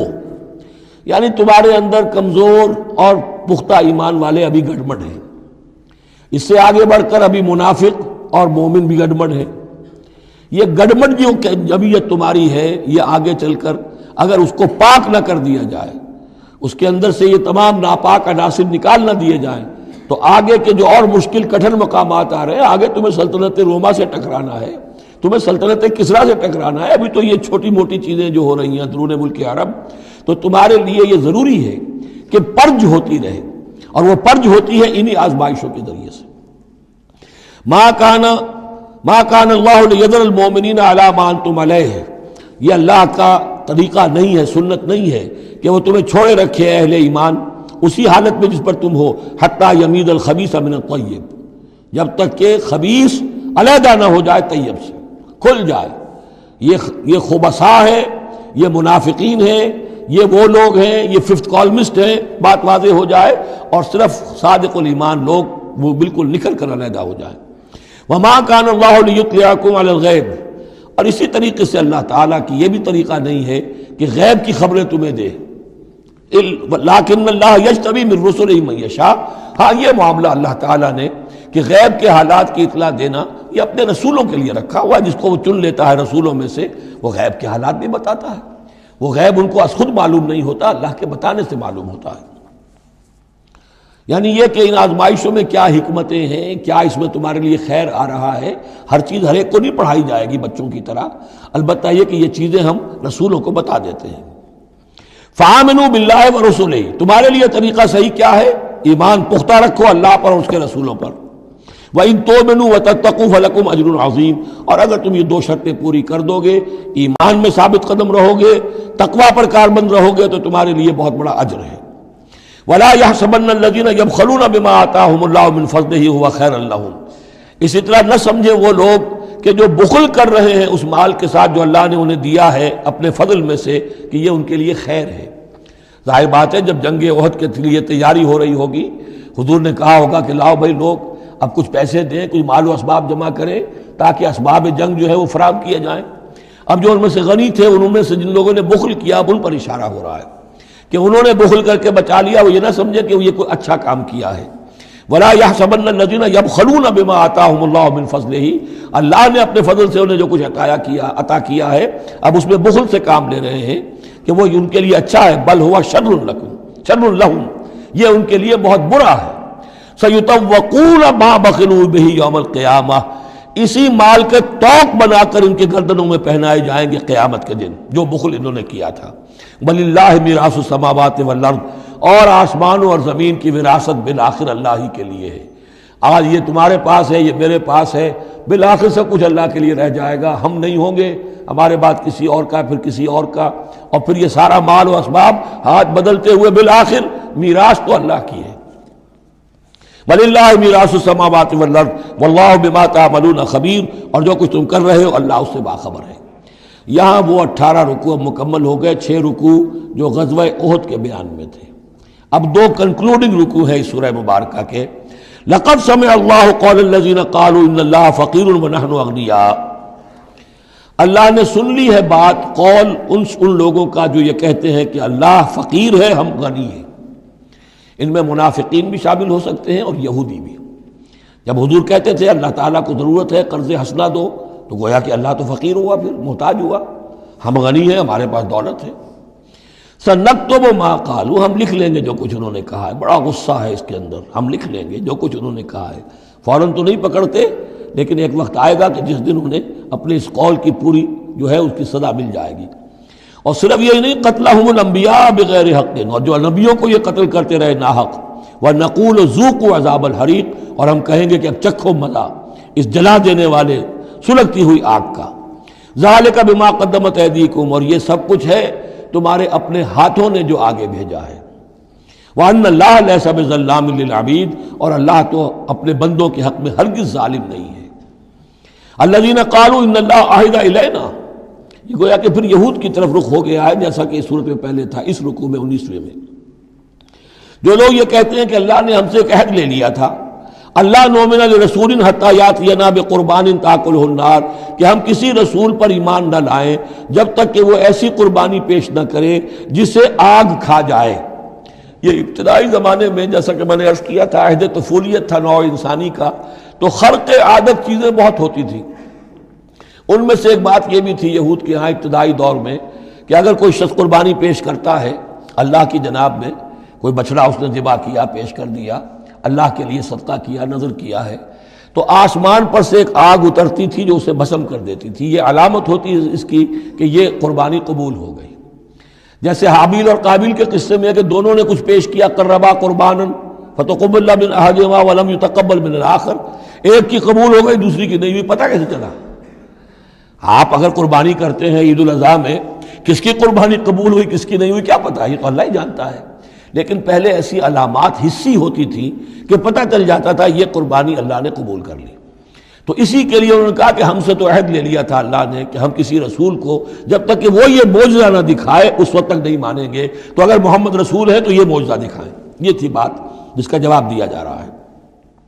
قُلْ قَدْ جَاءَكُمْ رُسُلٌ مِّن قَبْلِ بِالْبَيِّنَاتِ، اے نبی ان سے کہیے تمہارے پاس مجھ سے پہلے بہت سے رسول آئے واضح معجزوں کے ساتھ، وَبِالَّذِي قُلْتُمْ، اور وہ معجزہ بھی انہوں نے دکھایا جو تم کہہ رہے ہو۔ فَلِمَ قَتَلْتُمُوهُمْ، پھر تم نے انہیں کیوں قتل کیا؟ ان کنتم صادقین، اگر تم سچے ہو۔ فَإِن كَذَّبُوكَ، پھر اے نبی اگر وہ آپ کو جھٹلا دیں، فَقَدْ كُذِّبَ رُسُلٌ مِّن قَبْلِكَ، تو یہ آپ ہی کے ساتھ معاملہ نہیں ہوا، آپ سے پہلے بھی جو رسول تھے انہیں جھٹلایا گیا۔ گویا کہ یہ تو اس راستے کی ایک عام جو ہے وہ تجربہ ہے جو آپ کو بھی کرنا پڑے گا جو اس سے پہلے نبیوں کے ساتھ ہوا ہے۔ جاؤ بالبینات، وہ بھی آئے تھے واضح نشانیاں لے کر، واضح معجزات کے ساتھ، والزبر، اور صحیفے لے کر، والکتاب المنیر، اور روشن کتاب لے کر۔ کل نفس ذائقۃ الموت، ہر ذی نفس کو موت کا مزہ چکھنا ہے، ایک دن تو موت آ جائے گی۔ وانما توفون اجورکم یوم القیامہ، اور دوسری بات تمہیں لازماً تمہارے اجر پورے پورے دے دیے جائیں گے۔ انما توفون اجورکم یوم القیامہ، قیامت کے دن۔ فمن زحزح عن النار، تو جو کوئی بچا لیا گیا جہنم سے، آگ سے، وادخل الجنہ، اور داخل کر دیا گیا جنت میں، فقد فاز، وہ کامیاب ہو گیا۔ اللہم ربنا اجعلنا منہم، اللہم ربنا اجعلنا منہم، وما الحیات الدنیا الا متاع الغرور، اور نہیں ہے دنیا کا یہ سارا ساز و سامان مگر دھوکے کی ٹٹی، دھوکے کا سامان۔ اب وہ آیت آ گئی جو سورہ بقرہ کے 19ویں رکوع میں آئی تھی، وَلَنَبْلُوَنَّكُمْ بِشَيْءٍ مِّنَ الْخَوْفِ وَالْجُوعِ وَنَقْصٍ مِّنَ الْأَمْوَالِ وَالْأَنفُسِ وَالثَّمَرَاتِ، صرف یہ کہ صیغہ بدلا ہوا ہے، یہاں مجہول کا صیغہ ہے۔ لَتُبْلَوُنَّ فِي أَمْوَالِكُمْ وَأَنفُسِكُمْ، اے مسلمانوں دوبارہ کان کھول کے سن لو، تمہیں لازماً آزمایا جائے گا، تمہارے مالوں میں بھی اور تمہاری جانوں میں بھی۔ وَنَقْصٍ مِّنَ الْأَمْوَالِ وَالْأَنفُسِ وَالثَّمَرَاتِ، یہ آنا ہے، کان کھول کر سن لو۔ یہ پھولوں کی سیج نہیں ہے، یہ کانٹوں بھرا بستر ہے۔ جنت لینی ہے تو یہ نہیں ٹھنڈے ٹھنڈے اور بغیر تکلیفیں اٹھائے تمہیں جنت مل جائے گی۔ ام حسبتم ان تدخلوا الجنہ ولا تسمعن من الذین اوتوا الکتاب من قبلکم ومن الذین اشرکوا اذًا کثیرا، اور تمہیں لازماً سننی پڑیں گی ان لوگوں سے بھی کہ جنہیں تم سے پہلے کتاب دی گئی تھی، اور ان مشرکین سے بھی اذن کثیرا، بڑی تکلیف دہ باتیں سننی پڑیں گی۔ سنو اور صبر کرو، جیسے حضور سے ابتدا میں کہا گیا تھا وَاصْبِرْ عَلَىٰ مَا يَقُولُونَ وَاهْجُرْهُمْ هَجْرًا جَمِيلًا، جو کچھ یہ کہہ رہے ہیں سنیے اور صبر کیجیے۔ اور ہمیں خوب معلوم ہے، کسی نے آ کر کہہ دیا مجنون ہے، کسی نے کہہ دیا شاعر ہے، کسی نے کہا ساحر ہے، کسی نے کہا مسحور ہے۔ وَلَقَدْ نَعْلَمُ أَنَّكَ يَضِيقُ صَدْرُكَ بِمَا يَقُولُونَ، اے نبی ہمیں خوب معلوم ہے کہ جو کچھ یہ کہہ رہے ہیں، جو کچھ آپ کو سننا پڑ رہا ہے ان کی زبانوں سے، اس سے آپ کا سینہ بھیجتا ہے، آپ کو تکلیف پہنچتی ہے، لیکن صبر کیجیے۔ وہی بات ہے جو کہی جا رہی ہے مسلمانوں سے، وَإِن تَصْبِرُوا وَتَتَّقُوا فَإِنَّ ذَلِكَ مِنْ عَزْمِ الْأُمُورِ، اور اگر تم صبر کیے رہو گے، ثابت قدم رہو گے اور تقویٰ کی راہ اختیار کیے رکھو گے، فَإِنَّ ذَلِكَ مِنْ عَزْمِ الْأُمُورِ، تو یہ بڑے ہمت کے کاموں میں سے ہے۔ وَإِذْ أَخَذَ اللَّهُ مِيثَاقَ الَّذِينَ أُوتُوا الْكِتَابَ، اور یاد کرو جب کہ اللہ نے جن کو کتاب دی تھی ان سے ایک قول و قرار لیا تھا، ایک میثاق لیا تھا، لَتُبَيِّنُنَّهُ لِلنَّاسِ وَلَا تَكْتُمُونَهُ، تم لازماً اسے واضح کرو گے لوگوں کے لیے، چھپاؤ گے نہیں۔ تم نے علم کو چھپا لیا، علم تو عام کرنے کی شے ہے۔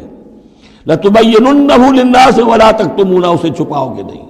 فَنَبَذُوهُ وَرَاءَ ظُهُورِهِمْ، اس عہد کو انہوں نے اپنی پیٹھوں کے پیچھے پھینک دیا۔ وَاشْتَرَوْا بِهِ ثَمَنًا قَلِيلًا، اور بڑی ہلکی سی حقیر سی قیمت اس کی وصول کر لی۔ فَبِئْسَ مَا يَشْتَرُونَ، تو بہت ہی بری شے ہے جو وہ حاصل کر رہے ہیں، جو چیز انہوں نے قبول کی ہے۔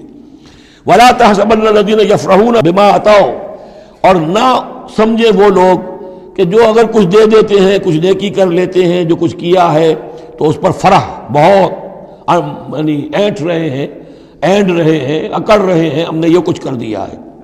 وَيُحِبُّونَ أَن يُحْمَدُوا بِمَا لَمْ يَفْعَلُوا، اور اس سے بھی اگلا درجہ ان لوگوں کا ہوتا ہے جو چاہتے ہیں کہ ان کی تعریف کی جائے ایسے کاموں پر جو انہوں نے کیے ہی نہیں ہیں۔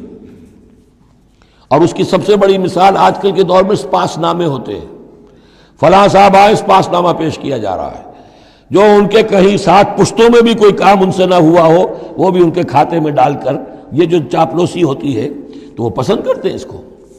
وَيُحِبُّونَ أَن يُحْمَدُوا بِمَا لَمْ يَفْعَلُوا، جو کچھ کیا ہی نہیں اس پر بھی ان کی تعریف کی جائے، اگر کچھ کر لیا تو کہنے کیا ہے، اس کا تو ڈھنڈورا پیٹیں گے، اس کو تو شائع کریں گے، اس کا جو بھی ہوگا ڈنکے کی چوٹ بیان کریں گے، اس سے بھی آگے بڑھ کر جو کیا نہیں اس پر تعریف چاہتے ہیں۔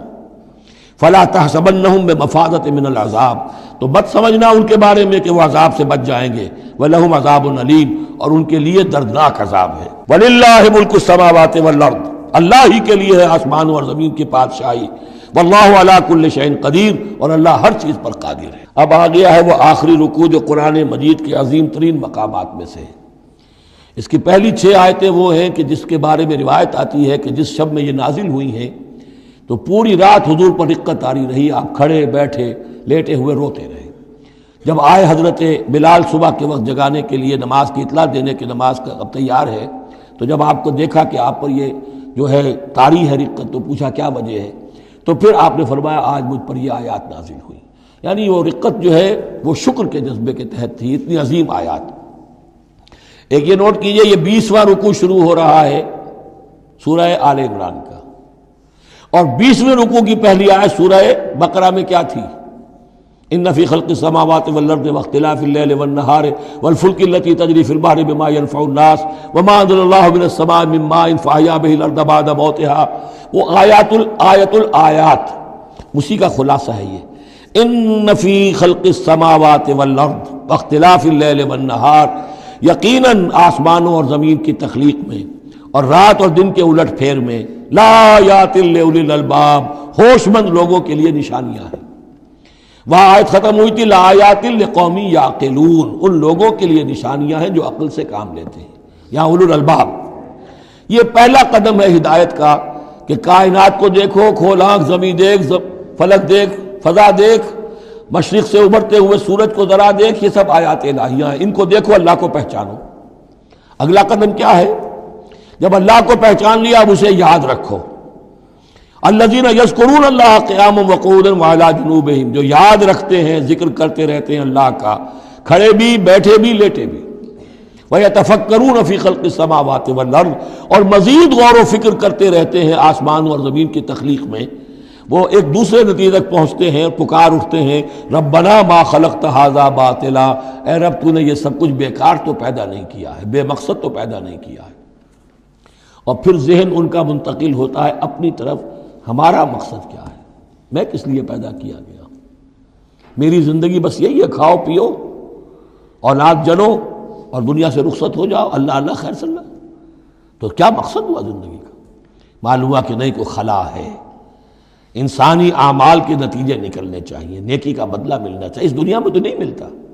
اکثر نیکوکاروں جو ہے وہ دنیا میں فاقوں میں رہتے ہیں اور بدکار جو ہے وہ عیش کرتے ہیں۔ تو کوئی اور زندگی ہونی چاہیے، کوئی اور دنیا ہونی چاہیے کہ جس میں بھرپور بدلہ مل جائے، مکافات عمل ہو۔ لہذا وہ کہہ اٹھتے ہیں سبحانک فقنا عذاب النار، پاک ہے تیری ذات، تو اے اللہ ہمیں اس دوسری زندگی میں جو عذاب تو نے تیار کر رکھا ہے جہنم کا، اسے بچا۔ ربنا انک من تدخل النار فقد اخزیتہ، اے اللہ جس کو تو نے داخل کر دیا آگ میں اسے تو رسوا کر دیا۔ وما للظالمین من انصار، اور ظالموں کے لیے کوئی مددگار نہیں ہوں گے۔ ربنا اننا سمعنا، اب ایمان باللہ، ایمان بالآخرت کے بعد اب ایسے لوگوں کے دلوں کے کانوں میں جب کسی نبی کی آواز آتی ہے، رسول کی پکار آتی ہے تو لبیک کہتے ہیں فوراً، دیر نہیں لگاتے، جیسے حضرت ابوبکر نے فوری طور پر دعوت قبول کر لی، اس لیے کہ ایمان باللہ اور ایمان بالآخرت تک تو خود پہنچ چکے تھے۔ جو میں نے سورہ فاتحہ کے بارے میں آپ کو بتایا تھا کہ سورہ فاتحہ کو سمجھ لیجئے کہ جو شخص اولو الالباب میں سے، ہوش مند لوگوں میں سے یہاں تک پہنچ چکا ہے، اپنی سلامتی طبع، سلامتی عقل، سلامتی فطرت کے نتیجے میں اللہ کو پہچان لیا، آخرت کو پہچان لیا، اب اس کے بعد رسالت، اہدنا الصراط المستقیم۔ یہاں بھی یہ ہے کہ اب ایسے شخص کے سامنے اگر کسی نبی کی دعوت آئے گی، اس کا رد عمل کیا ہوگا؟ ربنا اننا سمعنا منادیا ینادی للایمان، اے رب ہم نے ایک ندا کرنے والے، پکارنے والے کی پکار کو سنا، وہ ایمان کی صدا لگا رہا تھا، ایمان کی ندا دے رہا تھا، ان آمنوا بربکم، کہ ایمان لاؤ اپنے رب پر، فآمنا، تو اے رب ہمارے اب ایمان لے آئے۔ اب یہاں سے دیکھیے یہ دعا، عظیم ترین دعا، یہ جو سورہ بقرہ کے آخر میں آئی تھی، یہاں میں سمجھتا ہوں کہ بعض پہلوؤں سے یہ دعا اس سے کہیں زیادہ عظیم تر ہے۔ ربنا فاغفر لنا ذنوبنا، پیسہ ہے ہمارے رب ہمارے گناہ بخش دے، وکفر عنا سیئاتنا، اور ہماری برائیاں ہم سے دور کر دے، نامہ اعمال کے دھبے بھی دھو دے، اور ہمارے دامن کردار کے جو داغ ہیں ان کو بھی صاف کر دے، وتوفنا مع الابرار، اور ہمیں وفات دیجو اپنے نیکوکار وفادار بندوں کے ساتھ۔ ربنا وآتنا ما وعدتنا علی رسلک، اور اے رب ہمیں دیجو وہ سب کچھ جس کا تو نے وعدہ کیا ہے ہم سے اپنے رسولوں کے ذریعے سے، ولا تخزنا یوم القیامہ، ہمیں قیامت کے دن رسوا نہ کیجو، انک لا تخلف المیعاد، یقیناً تو اپنے وعدے کے خلاف کرنے والا نہیں ہے۔ ہمیں شک ہے تو اس بات میں ہے کہ آیا ہم تیرے ان وعدوں کے مصداق ثابت ہو سکیں گے یا نہیں، لہذا تو اپنی شان غفاری سے ہماری کوتاہیوں پر پردہ پوشی کیجو، اور ہمیں دے دیجو وہ سب کچھ جو تو نے وعدہ کیا ہے رسولوں کے ذریعے سے۔ فاستجاب لہم، اب یہ ہے دعا کی قبولیت کی انتہا، فوراً اس دعا کے بعد قبولیت، اللہ نے ان کی دعا قبول فرمائی، انی لا اضیع عمل عامل منکم، کہ میں تم میں سے کسی عمل کرنے والے کے کسی عمل کو ضائع کرنے والا نہیں ہوں، من ذکر او انثی، خواہ وہ مرد ہو خواہ عورت، بعضکم من بعض، تم ایک دوسرے ہی میں سے ہو، ایک ہی باپ کے نطفے سے بیٹا اور بیٹی، اور ایک ہی ماں کے رحم میں پلی ہے بیٹی بھی اور بیٹا بھی۔ فالذین ہاجروا، تو میرے وہ بندے، اور اے میرے وہ بندوں جنہوں نے یہ کام کیے میرے لیے، فالذین ہاجروا، جنہوں نے ہجرت کی، واخرجوا من دیارہم، جو اپنے گھروں سے نکال دیے گئے، واوذوا فی سبیلی، جنہیں میری راہ میں ایذائیں پہنچائی گئیں، وقاتلوا، اور انہوں نے میری راہ میں جنگ کی، وقتلوا، جانیں بھی دے دی، قتل ہو گئے، لَأُكَفِّرَنَّ عَنْهُمْ سَيِّئَاتِهِمْ، کوئی شک ہی نہیں، لازماً میں ان سے ان کی برائیوں کو دور کر دوں گا، ان کے نامہ اعمال میں کوئی دھبے ہوں گے انہیں بھی دھو دوں گا، وَلَأُدْخِلَنَّهُمْ جَنَّاتٍ تَجْرِي مِن تَحْتِهَا الْأَنْهَارُ، اور لازماً داخل کروں گا انہیں ان باغات میں جن کے نیچے نہریں بہتی ہیں، ثوابا من عند اللہ، اور یہ بدلہ ہوگا اللہ کے پاس سے، واللہ عنده حسن الثواب، اور یقیناً اچھا بدلہ اللہ ہی کے پاس ہے۔ اب اس کے بعد جو 4 آیتیں رہ گئی، 5 آیتیں، یہ پھر ایک کنکلوڈنگ ہے تمام پر، چونکہ اس وقت اس صورت میں کچھ یہود کا ذکر ہوا، نصارہ کا، اہل کتاب کا، اہل ایمان کا، مشرکین کا بھی۔ لا یغرنک تقلب الذین کفروا فی البلاد، اے نبی صلی اللہ علیہ وسلم، یہ کافر جو بھاگ دوڑ کر رہے ہیں ادھر سے ادھر، ادھر سے ادھر، اور سازشیں کر رہے ہیں اور جمعیتیں فراہم کر رہے ہیں اسلام کو ختم کرنے کے لیے، اس سے آپ دھوکے میں نہ آئیں، ان کی طاقت کے بارے میں کہیں آپ مروب نہ ہو جائیں۔ لا یغرنک تقلب الذین کفروا فی البلاد متاع قلیل، یہ ہم نے تھوڑی دیر کے لیے انہیں ساز و سامان دے دیا ہے۔ ثم ماواہم جہنم، پھر ان کا ٹھکانہ جو ہے وہ تو جہنم ہی ہے، وبئس المہاد، اور وہ بہت برا ٹھکانہ ہے۔ لیکن الذین اتقوا ربہم، اس کے برعکس جن لوگوں نے اللہ کا، اپنے رب کا تقوی اختیار کیا، لہم جنات تجری من تحتہا الانہار خالدین فیہا، ان کے لیے باغات ہوں گے جن کے دامن میں ندیاں بہتی ہوں گی، اس میں وہ ہمیشہ ہمیشہ رہیں گے۔ نزلا من عند اللہ، اور یہ بھی ابتدائی مہمان نوازی ہوگی اللہ کی طرف سے، نزل۔ وما عند اللہ خیر للابرار، اور مزید جو اللہ کے پاس ہے وہ بہت بہتر ہے نیکوکار لوگوں کے لیے۔ یہ نوٹ کر لیجئے، جو میں نے وہ حدیث کے الفاظ بار بار سنائے کہ جنت کی اصل نعمتیں وہ ہے ما لا عین رات ولا اذن سمعت وما خطر علی قلب بشر۔ یہ جو کچھ قرآن میں ذکر ہے یہ نزل ہے، ابتدائی مہمان نوازی ہے۔ وَإِنَّ مِنْ أَهْلِ الْكِتَابِ لَمَن يُؤْمِنُ بِاللَّهِ وَمَا أُنزِلَ إِلَيْكُمْ، اور اہل کتاب میں وہ بھی ہیں، اچھے لوگ بھی ہیں جو ایمان رکھتے ہیں اللہ پر بھی، وما انزل الیکم، اور اس پر بھی جو تم پر نازل کیا گیا، وما انزل الیہم، اور اس پر بھی جو ان کی طرف نازل کیا گیا، خاشعین للہ، ان کے دلوں میں اللہ کا خوف ہے، عجز کرتے ہیں، عاجزی اور تواضع برتتے ہیں۔ لا یشترون بآیات اللہ ثمنا قلیلا، وہ اللہ کی آیات کو حقیر سی قیمتوں پر فروخت نہیں کرتے۔ اولئک لہم اجرہم عند ربہم، یقیناً ایسے لوگوں کا اجر ان کے رب کے پاس محفوظ ہے۔ ان اللہ سریع الحساب، یقیناً اللہ تعالی حساب لینے میں دیر نہیں لگاتا۔ آخری آیت پھر بہت جامع ہے، یا ایھا الذین آمنوا، اہل ایمان، اصبروا، صبر کرو، وصابروا، صبر میں اپنے دشمنوں سے بڑھ جاؤ۔ مصابرت جو ہے باب مفعلہ، اس میں مقابلہ آتا ہے، ایک تو ہے صبر کرنا، ایک صبر وہ بھی تو کر رہے ہیں نا۔